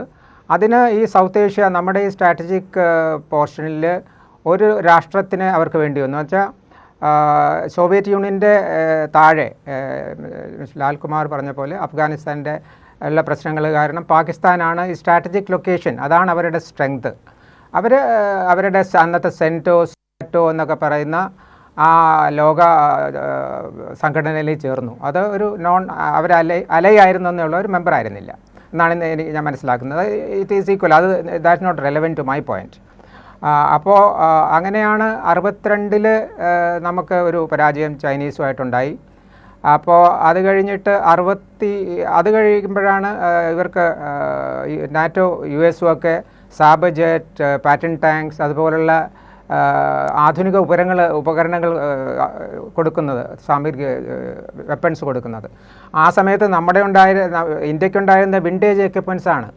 അപ്പോൾ ഈ പാകിസ്ഥാൻ്റെ ഒരു ആകാംക്ഷ ഓൾവേസ് അവർക്ക് കാശ്മീർ അവരുടെ കൂടെ വേണം ആയിരുന്നല്ലോ. അതുകൊണ്ടാണ് 47-48 യുദ്ധമുണ്ടായത്. അതെവിടെയാണ് നമ്മൾ നിർത്തിയത്? അത് അന്നും ലൈവായിക്കൊണ്ടിരിക്കുന്ന, അതവിടെ ഫയറിങ്ങും അതും ഇതും ലൈവായിട്ടുള്ള ഒരു ബോർഡർ ലൈൻ ഓഫ് സീസ് ഫയർ ലൈൻ ആയിരുന്നു അന്ന്. LC ആകുന്നത് പിന്നീടാണ്. അപ്പോൾ ഇങ്ങനെ ഒരു എക്യുപ്മെൻ്റൊക്കെ കിട്ടിയപ്പോൾ അവർ വിചാരിച്ചു വന്ന unfinished agenda of JNK liberation അത് ചെയ്തേക്കാമെന്ന് വിചാരിച്ച് അവർ 65-ൽ വാറിന് വന്നു. ആ വാറിന് എന്താണ് സംഭവിച്ചത്? അവർ JNKയിൽ വന്നപ്പോൾ നമ്മൾ പഞ്ചാബിൽ വെസ്റ്റേൺ ഒരു ഫ്രണ്ടും കൂടെ ഓപ്പൺ ചെയ്തു. അപ്പോൾ അത് ഓൾമോസ്റ്റ് നമ്മളൊരു 1500 സ്ക്വയർ കിലോമീറ്റർ നമ്മൾ ക്യാപ്ചർ ചെയ്തു. അവർ ഏതാണ്ട് 500 കിലോമീറ്റർ ക്യാപ്ചർ ചെയ്തു. സ്ട്രാറ്റജിക്കലി ഇമ്പോർട്ടൻ്റ് ആയിട്ടുള്ള ഹാജിപ്പീർ പാസ് നമ്മൾ പിടിച്ചായിരുന്നു. അത് തിരിച്ചു കൊടുക്കേണ്ടി വന്നു താഷ്കന്റ് ഉടമ്പടിയോടെ. അങ്ങനെ 65 വാർ ഇതായി. ആർമിയുടെ പ്രീ എമിനൻസിനെ പറ്റി നോക്കുകയാണെങ്കിൽ ഈ 58-ലാണ് ജനറൽ അയൂബ് ഖാൻ വരുന്നത്. അത് ഫീൽഡ് മാർഷലായി. അന്ന് രാഷ്ട്രത്തിനുണ്ടായ പ്രശ്നങ്ങളിൽ വളരെ സകാത്മകമായിട്ട് ആർമിക്ക് ഇടപെടാൻ പറ്റി. അപ്പോൾ ആർമിക്ക് ഒരു സേവിയർ ഓഫ് ദ നേഷൻ എന്നുള്ളൊരിത്, പിന്നെ LCയിൽ യുദ്ധം ആ ഒരു എക്സ്ചേഞ്ച് നടക്കുന്നുണ്ട്. എല്ലാവർക്കും ഹൃദയത്തോട് ചേർന്നതാണ്. എല്ലാ പാകിസ്ഥാനികൾക്കും ജമ്മു ആൻഡ് കാശ്മീർ എന്ന് പറഞ്ഞാൽ അവരുടെ ഭാഗമാണെന്നുള്ളതാണ്. അപ്പോൾ ഈ പ്രീ എമിനൻസ് ഓഫ് ആർമി വരുന്നു. കാലഘട്ടങ്ങളായിട്ട് തുടക്കത്തിൽ ഫീൽഡ് മാർഷൽ അയൂബ് ഖാൻ, അങ്ങേരുടെ കൂടെ യാഹ്യ ഖാൻ, ഒരു 71 വരെ അവരുടെ ഭരണമാണ് നടന്നത്. 71-ൽ യുദ്ധമുണ്ടാകുന്നു. അവരുടെ രാഷ്ട്രം രണ്ടായി വിഭജിക്കപ്പെടുന്നു. ആ ഒരു സമയത്തിന് കഴിഞ്ഞിട്ട് കുറച്ചു കാലം ഒരു ഭുട്ടോയുടെ ആ ഒരു ഡെമോക്രാറ്റിക് ഗവൺമെൻറ് ഉണ്ടായി. അത് കഴിഞ്ഞിട്ട് പിന്നെ വരുന്ന യാഹ്യ ഖാനാണ്. അദ്ദേഹമാണ് നമ്മളെല്ലാം മനസ്സിലാക്കുന്നത് പോലെ പാകിസ്ഥാൻ ആർമി ഇസ്ലാമൈസേഷനിലേക്ക് നടത്തിയത്, കൊണ്ടുപോയത്. അവരെ നിസ്കാരവും അങ്ങനെയുള്ള കാര്യങ്ങളും ഒക്കെ പഠനം 71-ൽ വാറിൻ്റെ ഒരു റിവെഞ്ച് എപ്പോഴും എടുക്കണം എന്നുള്ള അത് കുത്തിവെച്ചു. അപ്പോൾ ആൻറ്റി ഇന്ത്യ ഒരു ഫീലിംഗ് ആണ് അവരുടെ ആർമിയുടെ എക്സിസ്റ്റൻസ്. അത് വേണമെങ്കിൽ ലാൽകുമാർ ഈ പറഞ്ഞതിൽ ഒരു വലിയ കാര്യം കൂടിയുണ്ട്. ഇതുമായി ബന്ധപ്പെടുത്തി ഞാൻ താങ്കളുടെ മുമ്പിലേക്ക് വെക്കുകയാണ്. കാരണം ഈ പലരും ഒരു പാക്കേജ് പോലെ പറഞ്ഞിരുന്നതാണല്ലോ. ഇപ്പോൾ പാകിസ്ഥാൻ മുസ്ലിം രാഷ്ട്രമാണെങ്കിൽ ഇന്ത്യ മറുചേരിയിലേക്ക്. പക്ഷേ ഇന്ത്യ മതേതരത്വത്തിൽ നിലനിന്നതുകൊണ്ടും ആ നെഹ്റു അടക്കമുള്ള ക്രാന്തദർശിത്വത്തിൻ്റെ തുടർച്ചയുമൊക്കെയാണ് പാകിസ്ഥാനുമായി കമ്പയർ ചെയ്യുമ്പോൾ വലിയ അർത്ഥത്തിലൊരു പരിഷ്കൃത ഭാവം, അത് സൈനികമായിട്ടായാലും സാംസ്കാരികമായിട്ടായാലും മതേതരത്വത്തിൻ്റെ കാര്യത്തിലായാലും ജനാധിപത്യത്തിൻ്റെ കാര്യത്തിലായാലും ഭരണക്രമത്തിൻ്റെ കാര്യത്തിലായാലും നമുക്കുള്ളത് എന്നൊരു അഭിമാനം, അത് ആ രൂപീകരണ ഘട്ടം മുതലുള്ള ഒരു തുടർച്ചയാണ് അല്ലേ ലാൽകുമാർ? അത് ഈ ഘട്ടങ്ങളിലാണ് അതിൻ്റെ പ്രസക്തി കൂടുതൽ മനസ്സിലാവുന്നത്. നിശ്ചയമായി നോക്കൂ, പാകിസ്ഥാൻ ഉണ്ടാകുന്നത് 1940-ലെ പാകിസ്ഥാൻ റെസൊല്യൂഷനിലാണ് നമ്മൾ അതിന് ബേസ് ചെയ്യേണ്ടത്. അതിന് മുമ്പുള്ള കമ്മ്യൂണൽ ഡിവൈഡ് ഇതുമായി ബന്ധപ്പെട്ട് പലപ്പോഴും ഉണ്ടെങ്കിലും ലാഹോർ റെസൊല്യൂഷൻ എന്ന് പറയുന്ന പാകിസ്ഥാൻ റെസൊല്യൂഷൻ, ആ പാകിസ്ഥാനാണ് അവരൊരു സെപ്പറേറ്റ് നേഷനായി ഒരു ചോദ്യം അല്ലെങ്കിൽ ഒരു ക്ലെയിം മുന്നോട്ട് വെക്കുന്നത്. അത് പിന്നീട് പെട്ടെന്ന് വളരെ ഒരു രാഷ്ട്രത്തിൻ്റെ ചരിത്രത്തിൽ 7 വർഷം എന്നൊക്കെ പറഞ്ഞാൽ വളരെ ചുരുങ്ങിയ ചരിത്രമാണ്. ആ ചരിത്രത്തിൽ തന്നെ പെട്ടെന്ന് അവർ ഡിവൈഡ് ചെയ്ത് പോവുകയാണ്. അപ്പോൾ യഥാർത്ഥത്തിൽ ഒരു അൺഡിവൈഡഡ് ഇന്ത്യ അല്ലെങ്കിൽ അൺഡിവൈഡഡ് ബ്രിട്ടീഷ് ഇന്ത്യ എടുത്താൽ അതിൽ നിന്ന് ഡിവൈഡ് ചെയ്ത് പോകുന്നതിൻ്റെ ബേസ് ഈ ലാഹോർ റെസൊല്യൂഷനാണ്. ലാഹോർ റെസൊല്യൂഷൻ എന്താണ്? അത് പാകിസ്ഥാൻ എന്ന മുസ്ലിം സ്റ്റേറ്റ് വേണമെന്നുള്ളതാണ്. അങ്ങനെ അവരാണ് യഥാർത്ഥത്തിൽ ഡിവൈഡ് ചെയ്ത് ഒരു റിലീജിയസ് സ്റ്റേറ്റ് ഉണ്ടാക്കി മാറ്റുന്നത്. ഇന്ത്യയിൽ അപ്പോഴും നാഷണൽ മൂവ്മെൻ്റ് ഉണ്ട്. നാഷണൽ മൂവ്മെൻറ്റുമായി ബന്ധപ്പെട്ട് എല്ലാ റിലീജിയസ് ആൾക്കാരും നിലനിൽക്കുന്നുണ്ട്. മുസ്ലിങ്ങളുണ്ട്. അപ്പോൾ അങ്ങനെ ഈ പറയുന്ന ഡിവിഷൻ, അതാണ് ഞാൻ പറഞ്ഞ ഒരു കമ്മ്യൂണൽ ഡിവിഷന്റെ പ്രോഡക്റ്റ് ആണ് പാകിസ്ഥാൻ. ബ്രിഗേഡിയർ, ഏറ്റവും പ്രധാനപ്പെട്ട ഒരു വസ്തുത, വീണ്ടും പാക് പ്രകോപനം ഉണ്ടാകുന്നു. അതായത് പഞ്ചാബിലും ജമ്മു കാശ്മീരിലും ഒക്കെ ഇന്നലത്തതിന് സമാനമായ രീതിയിലെ പാക് പ്രകോപനങ്ങൾ ഉണ്ടാവുകയാണ്. അതിൻ്റെ വാർത്തയിലേക്കും വിവരങ്ങളിലേക്കും കൂടി നമുക്ക് ഒന്ന് പോകേണ്ടതുണ്ട്. അതിർത്തിയിൽ വീണ്ടും പാക് പ്രകോപനം തുടരുകയാണ്. അതിൻ്റെ വിവരങ്ങളിലേക്ക് ഒന്ന് പോകാം നമുക്ക്. അബ്ദുൾ റഷീദ് ഞങ്ങളുടെ പ്രതിനിധിയുണ്ട്. അബ്ദുൾ റഷീദ്, ഇന്ന് ഡ്രോൺ ആക്രമണമാണോ ഉണ്ടായത് പാകിസ്ഥാൻ്റെ ഭാഗത്ത് നിന്ന്? എവിടെയൊക്കെയാണ് പാകിസ്ഥാൻ ആക്രമണം ഇന്ന് നടത്തുന്നത്? എന്തൊക്കെയാണ് വിവരങ്ങൾ? അജിംഷാദ്, ജമ്മു കാശ്മീരിലെ നഗരപ്രദേശങ്ങൾ കേന്ദ്രീകരിച്ചുകൊണ്ടാണ് ഇപ്പോൾ പാകിസ്ഥാന്റെ ഭാഗത്തു നിന്നും ഇത്തരത്തിൽ ഡ്രോൺ ആക്രമണം ഉണ്ടായിരിക്കുന്നത്. തുടർച്ചയായിട്ടുള്ള 2ാം ദിവസമാണ് പാകിസ്ഥാന്റെ ഭാഗത്തും ഡ്രോൺ ആക്രമണം ഉണ്ടായിട്ടുള്ളത്. നിരവധിയായിട്ടുള്ള ഡ്രോണുകൾ ഈ മേഖലകളിലേക്ക് എത്തിയിട്ടുണ്ട്. നിലവിൽ ഇപ്പോൾ 11 ഡ്രോണുകൾ നിർവീര്യമാക്കി എന്നുള്ള കാര്യമാണ് ഇപ്പോൾ സൈന്യമടക്കമുള്ള ആളുകൾ വ്യക്തമാക്കുന്നത്. അതിന്റെ ദൃശ്യങ്ങളൊക്കെ തന്നെ ഇപ്പോൾ സമൂഹ മാധ്യമങ്ങളിലടക്കം ഈ പ്രചരിക്കുകയും ചെയ്തിട്ടുണ്ട്. അതോടൊപ്പം ദേശീയ മാധ്യമങ്ങളൊക്കെ തന്നെയും റിപ്പോർട്ട് ചെയ്യുകയും ചെയ്തിട്ടുണ്ട്. പ്രത്യേകിച്ചും ജമ്മു കാശ്മീരിന്റെ നഗരപ്രദേശങ്ങൾ കേന്ദ്രീകരിച്ചുകൊണ്ടാണ് ഇത്തരത്തിലൊരു ഡ്രോൺ ആക്രമണം ഉണ്ടായിട്ടുള്ളത്. അതേസമയം ഇന്ത്യ ശക്തമായിട്ട് അതിനെ തിരിച്ചടിക്കുകയും ചെയ്തിട്ടുണ്ട്. പ്രത്യേകിച്ചും ഈ 11 ഡ്രോണുകളും ഇപ്പോൾ നിർവീര്യമാക്കിയിരിക്കുന്നു എന്നുള്ള വിവരമാണ് നമുക്ക് ജമ്മു കാശ്മീരിൽ നിന്ന് മനസ്സിലാക്കാൻ സാധിക്കുന്നത്. അതോടൊപ്പം ഇതുമായി ബന്ധപ്പെട്ട സ്ഥിരീകരണം ജമ്മു കാശ്മീർ മുഖ്യമന്ത്രി ഒമർ അബ്ദുള്ളയുടെ ഭാഗത്തു നിന്നും ഉണ്ടാവുകയാണ്. അതായത് ഈ അരമണിക്കൂർ മുമ്പ് ഈ മേഖലയിൽ നിന്നും കൃത്യമായിട്ടുള്ള ശബ്ദം താൻ കേട്ടു എന്നുള്ള കാര്യം ഇപ്പോൾ എക്സിൽ ഒമർ അബ്ദുള്ള കുറിച്ചിരിക്കുകയാണ്. അതായത് കഴിഞ്ഞ ദിവസം കാശ്മീർ മേഖലയിൽ നിന്നും ജമ്മുവിലേക്ക് ഇന്ന് ഈ മേഖലകളിലേക്ക് ഒമർ അബ്ദുള്ള എത്തുകയും പിന്നീട് ആശുപത്രികൾ സന്ദർശിക്കുകയും ചെയ്തിരുന്നു. അദ്ദേഹം ഇപ്പോഴും ആ മേഖലയിൽ തന്നെ തുടരുകയാണ്. ഇപ്പോൾ അത്തരത്തിലുള്ള സ്ഥിരീകരണങ്ങൾ വരുന്ന സാഹചര്യമാണ് ഉള്ളത്. പ്രത്യേകിച്ചും നഗരപ്രദേശങ്ങളിൽ കേന്ദ്രീകരിച്ചുകൊണ്ടാണ് ഇത്തരത്തിലൊരു ഡ്രോൺ ആക്രമണം ഉണ്ടായിരിക്കുന്നത്. 2ാം ദിവസവും പ്രകോപനപരമായിട്ടുള്ള സമീപനം പാകിസ്ഥാന്റെ ഭാഗത്തുനിന്നും ഉണ്ടാകുന്നു എന്നുള്ളതാണ് ഏറ്റവും ആശങ്കാജനകമായി നിലനിൽക്കുന്നത്. അതേസമയം അതിർത്തി മേഖലകളിലടക്കം ശക്തമായിട്ടുള്ള നിരീക്ഷണം ഇപ്പോഴും തുടരുകയാണ്. അതിൻ്റെ ഒരു പശ്ചാത്തലത്തിൽ തന്നെയാണ് ഇപ്പോൾ ഈ ഡ്രോണുകളൊക്കെ തന്നെ നിർവീര്യമാക്കാൻ സൈന്യത്തിന് സാധിച്ചിട്ടുള്ളത്. പ്രത്യേകിച്ചും ഇൻ്റലിജൻസ് വിഭാഗത്തിൻ്റെയും അതോടൊപ്പം റഡാർ സംവിധാനങ്ങളും കൃത്യമായിട്ടുള്ള നിരീക്ഷണങ്ങൾ നടത്തി വരികയാണ്. ഇതിൻ്റെ ഒരു പശ്ചാത്തലത്തിൽ കൃത്യമായിട്ട് ഇടപെടാൻ സാധിച്ചിട്ടുണ്ട്. പ്രത്യേകിച്ചും കഴിഞ്ഞ ദിവസം ഉണ്ടായിട്ടുള്ള അതേ സമയത്ത് തന്നെയാണ് ഇത്തരത്തിലുള്ള ആക്രമണം പാകിസ്ഥാന്റെ ഭാഗത്തും ഉണ്ടാകുന്നു എന്നുള്ളതും ഏറെ നിർണായകമാണ്. കാരണം വാർത്തയുടെ വിവരങ്ങളും ഒക്കെ സ്ക്രീനിൽ നിൽക്കട്ടെ. റഷീദ് തുടരൂ. ജോസഫ് ആന്റണിയിലേക്ക്. ജോസഫ് ആന്റണി, വിനാശകാലേ വിപരീത ബുദ്ധി, പാകിസ്ഥാൻ കിട്ടിയതൊന്നും പോരാ എന്ന നിലയിലാണ് വീണ്ടും നിൽക്കുന്നത്. ഇപ്പോഴത്തെ പ്രകോപനം, കൃത്യമായ മറുപടിയിലേക്ക് ഇന്ത്യ പോകാൻ നിർബന്ധിതമാവുകയാണ്. അല്ല, അതാണ് കാരണം. ഈ പാകിസ്ഥാൻ ഒരു കാര്യങ്ങൾ സെറ്റ് ചെയ്ത് വെച്ചിട്ടുണ്ട്. ആ സെറ്റ് ചെയ്ത് വെച്ചിരിക്കുന്ന രീതിക്കുള്ള ആക്രമണങ്ങളാണ് നടത്തുന്നത്. നമുക്കറിയാം ഇവർ വീണ്ടും വീണ്ടും ഇങ്ങനെയുള്ള ആക്രമണങ്ങൾ നടത്തും. അതിനുള്ള തയ്യാറെടുപ്പുകൾ നമ്മൾ നടത്തി കഴിഞ്ഞിട്ടുണ്ട്. കാരണം ഇവരുടെ കയ്യിൽ ഈ വലിയ കൂടിയ ആയുധങ്ങളൊന്നും വാങ്ങിച്ചു വയ്ക്കാൻ പറ്റില്ല. ഇതിപ്പോൾ ഈ നമുക്കറിയാം ഈ പാകിസ്ഥാനിൽ നിന്ന് ഇപ്പോൾ കിട്ടിയിരിക്കുന്ന ഡ്രോണുകൾ കൂടുതലും തുർക്കിയിൽ നിന്ന് വന്ന ഡ്രോണുകളാണ്. ഈ തുർക്കിയിലെ ഡ്രോണുകളുടെ ഒരു സവിശേഷത, തുർക്കിയിലെ സാധാരണഗതിയിൽ ഒരു ഡ്രോണ്, നല്ല ഫലപ്രദമായ ഒരു ഡ്രോണിന് $20 മില്യൺ ചിലവാകുമെങ്കിൽ തുർക്കിയിലെ ഡ്രോണിന് $5 മില്യൺ ചിലവാകത്തുള്ളൂ. അവിടുത്തെ പ്രധാനപ്പെട്ട ഈ ഡ്രോണുകൾ നിർമ്മിക്കുന്ന പ്രധാനപ്പെട്ട കമ്പനിയുടെ 2 ഉടമകളിൽ ഒരാൾ എർദോഗൻ്റെ മരുമകനാണ്. അപ്പോൾ അതുകൊണ്ട് തന്നെ ഈ ഡ്രോൺ വ്യവസായത്തെ അതിശക്തമായി പ്രൊമോട്ട് ചെയ്യുകയും അത് തന്നെ ലോകത്തിൻ്റെ വിവിധ ഭാഗങ്ങളിലേക്ക് എക്സ്പോർട്ട് ചെയ്യാനൊക്കെ ശ്രമിക്കുന്നുണ്ട്. അപ്പോൾ അങ്ങനെയുള്ള ഡ്രോണുകളാണ് ഇവിടെ ഇപ്പോൾ പാകിസ്ഥാൻ നമുക്കെതിരായിട്ട് ഉപയോഗിക്കുന്നത്. ഈ ഡ്രോണുകളെ നിർവീര്യമാക്കാനുള്ള സംവിധാനം ഞാൻ നേരത്തെ സൂചിപ്പിച്ച പോലെ S-400 ട്രയം മിസൈലുകൾ, ആകാശ പ്രതിരോധ സംവിധാന മിസൈലുകൾ, അതുപോലെയുള്ള നമ്മൾ വികസിപ്പിച്ചെടുത്ത നിരവധി, ഇത് ഇൻ്റഗ്രേറ്റഡ് സിസ്റ്റമാണ്. S-400 ആകാശം എല്ലാം കൂടെ ചേർന്നിട്ടുള്ള ഒരു ഇൻ്റഗ്രേറ്റഡ് പ്രതിരോധ മിസൈൽ സംവിധാനം നമ്മുടെ കയ്യിലുണ്ട്. അപ്പോൾ അങ്ങനെ വരുമ്പോൾ മിക്കവാറും ഒരു 99% ഇത്തരം ഡ്രോണുകളെയും നമുക്ക് തകർക്കാനും നശിപ്പിക്കാനും കഴിയും. അതുകൊണ്ട് അത് നമുക്കൊരു ന്യൂസൻസ് വാല്യൂ ആണ് വാസ്തവത്തിൽ ഉണ്ടാക്കുന്നത്. കാരണം ബ്ലാക്ക് ഔട്ട് നടത്തുക, ജനങ്ങളെ ബങ്കറുകളിലേക്ക് മാറ്റുക, ആളുകളെ ഒഴിപ്പിക്കുക, ഈ തരത്തിലുള്ള നാശം വരുത്താനായിട്ട് കഴിയും എന്നുള്ളതിൻ്റെ അപ്പുറത്ത് പാകിസ്ഥാൻ ഞങ്ങളിത് വീണ്ടും ആക്രമണം നടത്തിക്കൊണ്ടിരിക്കുകയാണ്, യുദ്ധം നടത്തിക്കൊണ്ടിരിക്കുകയാണ്, അതുകൊണ്ട് ആരെങ്കിലുമൊക്കെ ഉടൻ ഇടപെടണം എന്ന് പറയുന്നത് നമ്മൾ ഈ സിനിമയിലൊക്കെ കാണുന്ന പോലെ ഈ ജഗദീഷ് ശ്രീകുമാരൊക്കെ ഈ ആംബുലൻസിലോട്ട് കയറി കിടന്നിട്ട് നിലവിളി ശബ്ദം ഇടേ, എന്നെ ആശുപത്രി കൊണ്ടുപോകുക എന്നൊക്കെ പറയുന്ന തരത്തിലുള്ള വളരെ ചീപ്പായിട്ടുള്ള, അതായത് ഒരു ഇന്ത്യ പോലെയുള്ള ഒരു സൈനിക രാഷ്ട്രത്തോട് പിടിച്ചു നിൽക്കാൻ കഴിയാത്ത ഒരു രാഷ്ട്രം കാട്ടിക്കൂട്ടുന്ന കോപ്രായങ്ങൾ മാത്രമായിട്ടാണ് ഈ ഡ്രോൺ ആക്രമണത്തെ നമ്മൾ കാണേണ്ടത്. ആ ഡ്രോൺ നമ്മൾ എന്താ ചെയ്യുന്നത്, ഈ ഡ്രോൺ ആക്രമണം എന്താണോ അതിൻ്റെ പൊസിഷൻ, അതിൻ്റെ ലെവൽ എന്താണോ ആ ലെവലിൽ നിന്നുകൊണ്ട് മാത്രമേ നമ്മൾ പ്രതികരിക്കുന്നുള്ളൂ. ഈ ലെവൽ ലെവൽ വാസ്തവത്തിൽ ഇത് കഴിഞ്ഞാൽ കുറച്ച് കഴിയുമ്പോൾ ഈ ലെവൽ മാറേണ്ടി വരും നമുക്ക്. അപ്പോൾ അങ്ങനെ വരുമ്പോൾ ഈ നമ്മൾ നിലവിൽ അവർ ഡ്രോൺ ആക്രമണം നടത്തുന്നു, നമ്മുടെ നഗരങ്ങളിലേക്ക് ഡ്രോൺ ആക്രമണം നടത്തുന്നു. ആ ഡ്രോൺ ആക്രമണങ്ങൾ ഇവിടെ പിന്നെ നമ്മുടെ വിദേശകാര്യ സെക്രട്ടറി പറഞ്ഞ പോലെ ഈ ആക്രമണങ്ങൾ നേരത്തെ പഹൽഗാമിൽ പരാജയപ്പെട്ട അവരുടെ ഒരു ലക്ഷ്യമുണ്ട്. അതായത് ജനങ്ങളെ മതപരമായി ഭിന്നിപ്പിച്ച് സംഘർഷമുണ്ടാക്കുക. അത് പരാജയപ്പെട്ടു. ഇനി ക്ഷേത്രങ്ങളും ആരാധനാലയങ്ങളും കേന്ദ്രീകരിച്ച് ആക്രമണം നടത്തി അതിലൂടെ ജനങ്ങളുടെ പിന്നെ വികാരത്തെ ഇളക്കി വിട്ടുകൊണ്ട് ഇന്ത്യയിൽ സംഘർഷം ഉണ്ടാക്കാനാണ് ശ്രമിക്കുന്നത്.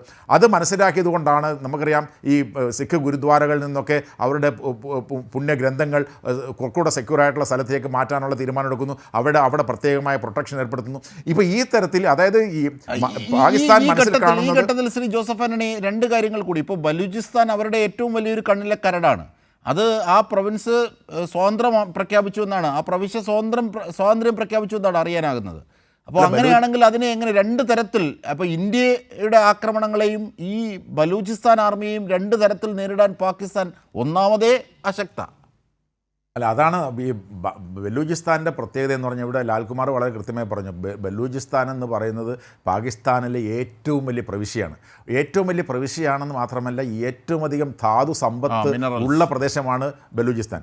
ആ ബലൂചിസ്ഥാനിൻ്റെ ഈ പിന്നോക്കാവസ്ഥയ്ക്കുള്ള ഒരു കാരണം വലിയ പ്രവിശ്യയാണെങ്കിലും പാകിസ്ഥാനിലെ ഏറ്റവും വലിയ പ്രവിശ്യയാണെങ്കിലും ജനസംഖ്യ വരുന്ന 4%. പാകിസ്ഥാൻ്റെ ആകെ ജനസംഖ്യയുടെ 4%മേ ഉള്ളൂ ബലൂചിസ്ഥാനിലെ ജനസംഖ്യ. അതുകൊണ്ട് തന്നെ അവരൊരു വോട്ടർ എന്താണ് ഈ ശക്തമായ ഒരു വോട്ടിംഗ് വിഭാഗമല്ല. അവരെ അവഗണിച്ചാലും പാകിസ്ഥാൻ്റെ രാഷ്ട്രീയത്തിലൊന്നും സംഭവിക്കില്ല എന്നൊരു ചിന്താഗതി പാകിസ്ഥാൻ്റെ രാഷ്ട്രീയത്തിലും പാകിസ്ഥാൻ സേനയ്ക്കുമുണ്ട്. അപ്പോൾ അതുകൊണ്ടാണ് ഈ അവഗണിക്കപ്പെടുന്ന, അതായത് അതിഭീകരമായി അവഗണിക്കപ്പെടുന്ന ഒരു പ്രദേശമാണ് ബലൂചിസ്ഥാൻ. ആ അവഗണനയുടെ ഫലമായിട്ടാണ് വ്യത്യസ്തങ്ങളായിട്ടുള്ള Balochistan revolutionary organisation, radical organisation വന്ന് അതിൽ നിന്ന് ഏറ്റവും അധികം അവർക്ക് തലവേദന ഉണ്ടായിരിക്കുന്ന BLA എന്ന് പറയുന്ന ബലൂചിസ്ഥാൻ റവല്യൂഷണറി ആർമിയാണ്. ആ ഗ്രൂപ്പാണ് ഈ ഒരു ട്രെയിൻ തന്നെ തട്ടിക്കെടുത്തുകൊണ്ട് പോയിട്ട് ഈ ആക്രമണങ്ങളൊക്കെ നടത്തുകയും കഴിഞ്ഞ ദിവസം 14 പിന്നെ പാകിസ്ഥാൻ പട്ടാളക്കാരെ കൊന്നു. അതിനുശേഷമാണ് ഇപ്പോൾ ഈ സംഘർഷങ്ങൾ ഇന്ത്യയും പാകിസ്ഥാനും തമ്മിൽ സംഘടന. അപ്പോൾ നമ്മൾ കാണേണ്ട കാര്യം ഈ പാകിസ്ഥാനെ ഒരുമിപ്പിക്കാൻ വേണ്ടിയിട്ടാണ് എന്നുള്ള സ്ട്രാറ്റജി കൊണ്ടാണ് ഈ അസിമുനീർ നടത്തിയെങ്കിൽ പാകിസ്ഥാൻ വാസ്തവത്തിൽ ഭിന്നിക്കാൻ പോകണം. ഒരുപക്ഷെ ഈ 1971 മൊമെൻറ്റിലേക്ക് പാകിസ്ഥാൻ പോകും വാസ്തവത്തിൽ ഈ ആക്രമണത്തിലൂടെ എന്നാണ് എനിക്ക് തോന്നുന്നത്. തീർച്ചയായും ലാൽകുമാർ, അതായത് 71 ബംഗ്ലാദേശ് എന്ന പടിഞ്ഞാറൻ പാകിസ്ഥാൻ പോയി, ഇപ്പോഴിതാ ബലൂചിസ്ഥാൻ കൂടി പോകുന്ന രീതിയിലേക്ക് പോകും. ലാൽകുമാർ ഒന്ന് ദയവായി, ബ്രിഗേഡിയർ എന്തോ കൈ ഉയർത്തി. ബ്രിഗേഡിയർ എന്താണ് പറയാനുള്ളത്? അതെ. ഇപ്പോൾ അജിംഷാദ്, ഞാൻ നമ്മുടെ കൈരളിയിലെ ചർച്ചയ്ക്ക് വരുന്നതിന് മുമ്പ് വേറൊരു ചാനലിലുണ്ടായിരുന്നു. അപ്പോൾ അതിൽ കൂടുതൽ അവർ സ്ട്രാറ്റജിക്കൽ അല്ല സംസാരിച്ചത്. അവർ കൂടുതലും എന്താണ് ഇപ്പോൾ കൈനറ്റിക്കിൽ എന്താണ് നടക്കുന്നത് എന്തൊക്കെ. അപ്പോൾ അതിൽ എൻ്റെ ഒരു അനാലിസിസ് കൊടുത്തത് ഇതായിരുന്നു. ഇവരുടെ ഡ്രോൺ ആക്രമണം നടന്ന ഫ്രണ്ടേജ് നോക്കുകയാണെങ്കിൽ കംപ്ലീറ്റ് LC, ലഡാക്കിൽ ലേ മുതൽ ഗുജറാത്തിലെ പാകിസ്ഥാൻ അതിർത്തിയായിട്ടുള്ള സർക്കിൻ്റെ സെൻറ്റർ വരെയുള്ള മുഴുവൻ ഫ്രണ്ടേജും കവർ ചെയ്തുകൊണ്ടാണ് അവർ ഈ ലോ കോസ്റ്റൊക്കെ ആയിരിക്കും ഡ്രോൺ വിട്ടത്. ഇത് എന്താണ് എൻ്റെ ഒരു സൈനികമായ ഒരു എക്സ്പീരിയൻസ് കൊണ്ട് പറയുന്നത്, ഒരു പ്രോബിങ് എവിടെയാണ് നമ്മുടെ എയർ ഡിഫൻസ് സിസ്റ്റംസ് എത്ര എഫക്റ്റീവ് ആണെന്നൊക്കെ അറിയാൻ വേണ്ടിയിട്ടാണ് ചെയ്തത്.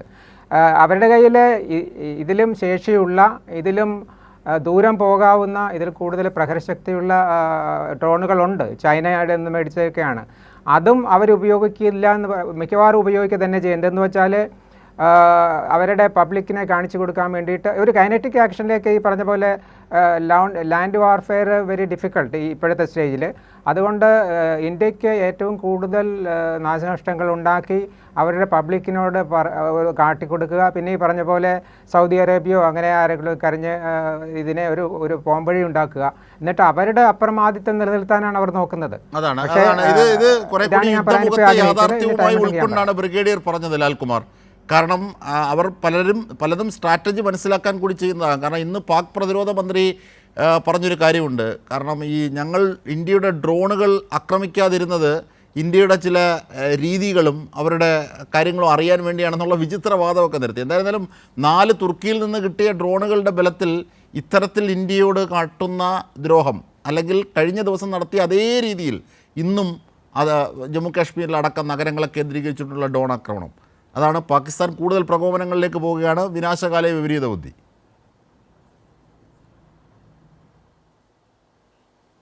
അതെ, ഈ പറയുന്ന അഗ്രഷൻ എന്ന് പറയുന്നത് ഈ കമ്പോഷർ, ഒരു രാജ്യത്തിനൊരു കമ്പോഷറുണ്ട്. ആ കമ്പോഷർ കാണിക്കണമെങ്കിൽ നമുക്ക് വളരെ പക്വത വേണം. ആ പക്വത എന്ന് പറയുന്നത് നമ്മുടെ മെൻ്റൽ സ്റ്റേറ്റ് ആണ്.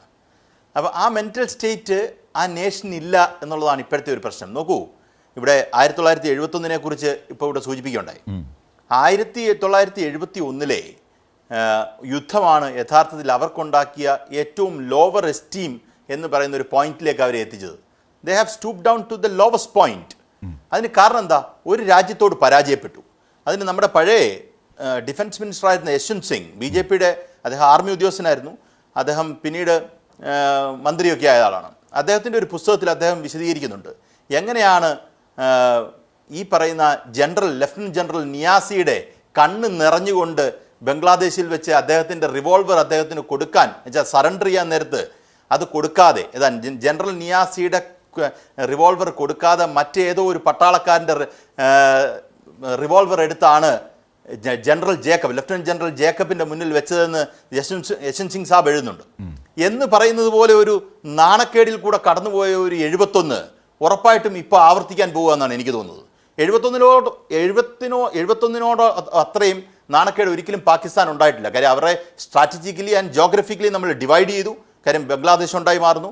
അതിനുശേഷം ഇപ്പം നോക്കൂ, നമുക്ക് ഈ യുദ്ധത്തിൻ്റെ പരിണിത ഫലമായി വരാൻ പോകുന്നത് ബലൂചിസ്ഥാൻ എന്ന പുതിയൊരു ദേശരാഷ്ട്രം ഉണ്ടായി വരാനുള്ള സാധ്യതകളാണ് ഞാൻ കാണുന്നത്. അത് ഏറ്റവും വലിയൊരു നാഷണൽ ഷെയിമായി പാകിസ്ഥാൻ്റെ ചരിത്രത്തിൽ മാറും. 71 നമുക്ക് ബംഗ്ലാദേശ് ആയിരുന്നുവെങ്കിൽ ഈ ജനറൽ നിയാസിയുടെ ചരിത്രം, അല്ലെങ്കിൽ ജനറൽ ജേക്കബിൻ്റെ മുന്നിൽ മറ്റൊരു പട്ടാളക്കാരൻ്റെ റിവോൾവർ മേടിച്ച് സറണ്ടർ ചെയ്യേണ്ട ഒരു സാഹചര്യം വന്നില്ലേ എന്ന് പറയുന്നത് പോലത്തെ ഒരു സറണ്ടർ പോലെ ഒരു സിറ്റുവേഷൻ ഉറപ്പായിട്ടും ഇന്നത്തെ സിറ്റുവേഷനിൽ ഉണ്ടാവുന്ന ഞാൻ കണക്കാക്കുന്നത്. അത് കൃത്യമായി അവർ ഈ പറയുന്ന വാർ ഡീഎസ്കലേഷൻ നടത്തിയില്ല എങ്കിൽ ഒരു കാരണവശാലും എനിക്ക് ഒരു സംശയവുമില്ല, ഒരു ലോകരാഷ്ട്രവും ഇവരുടെ കൂട്ടത്തിൽ നിൽക്കാൻ പോകുന്നില്ല. ഇന്ത്യൻ മിലിറ്ററി എന്നാണ് എനിക്ക് തോന്നുന്നത്. ഒരു സംശയവുമില്ല അക്കാര്യത്തിൽ. We are equipped to do so. അതെ, തീർച്ചയായും നമ്മൾ അത്തരത്തിൽ സുസജ്ജമാണ്. പാകിസ്ഥാന് മറുപടി കൊടുക്കാൻ തക്ക വിധത്തിൽ ഇപ്പോഴിതാ വീണ്ടും പ്രകോപനം ഉണ്ടാകുകയാണ്. ന്യൂസ് ആൻഡ് വിസ് പൂർണ്ണമാവുകയാണ്.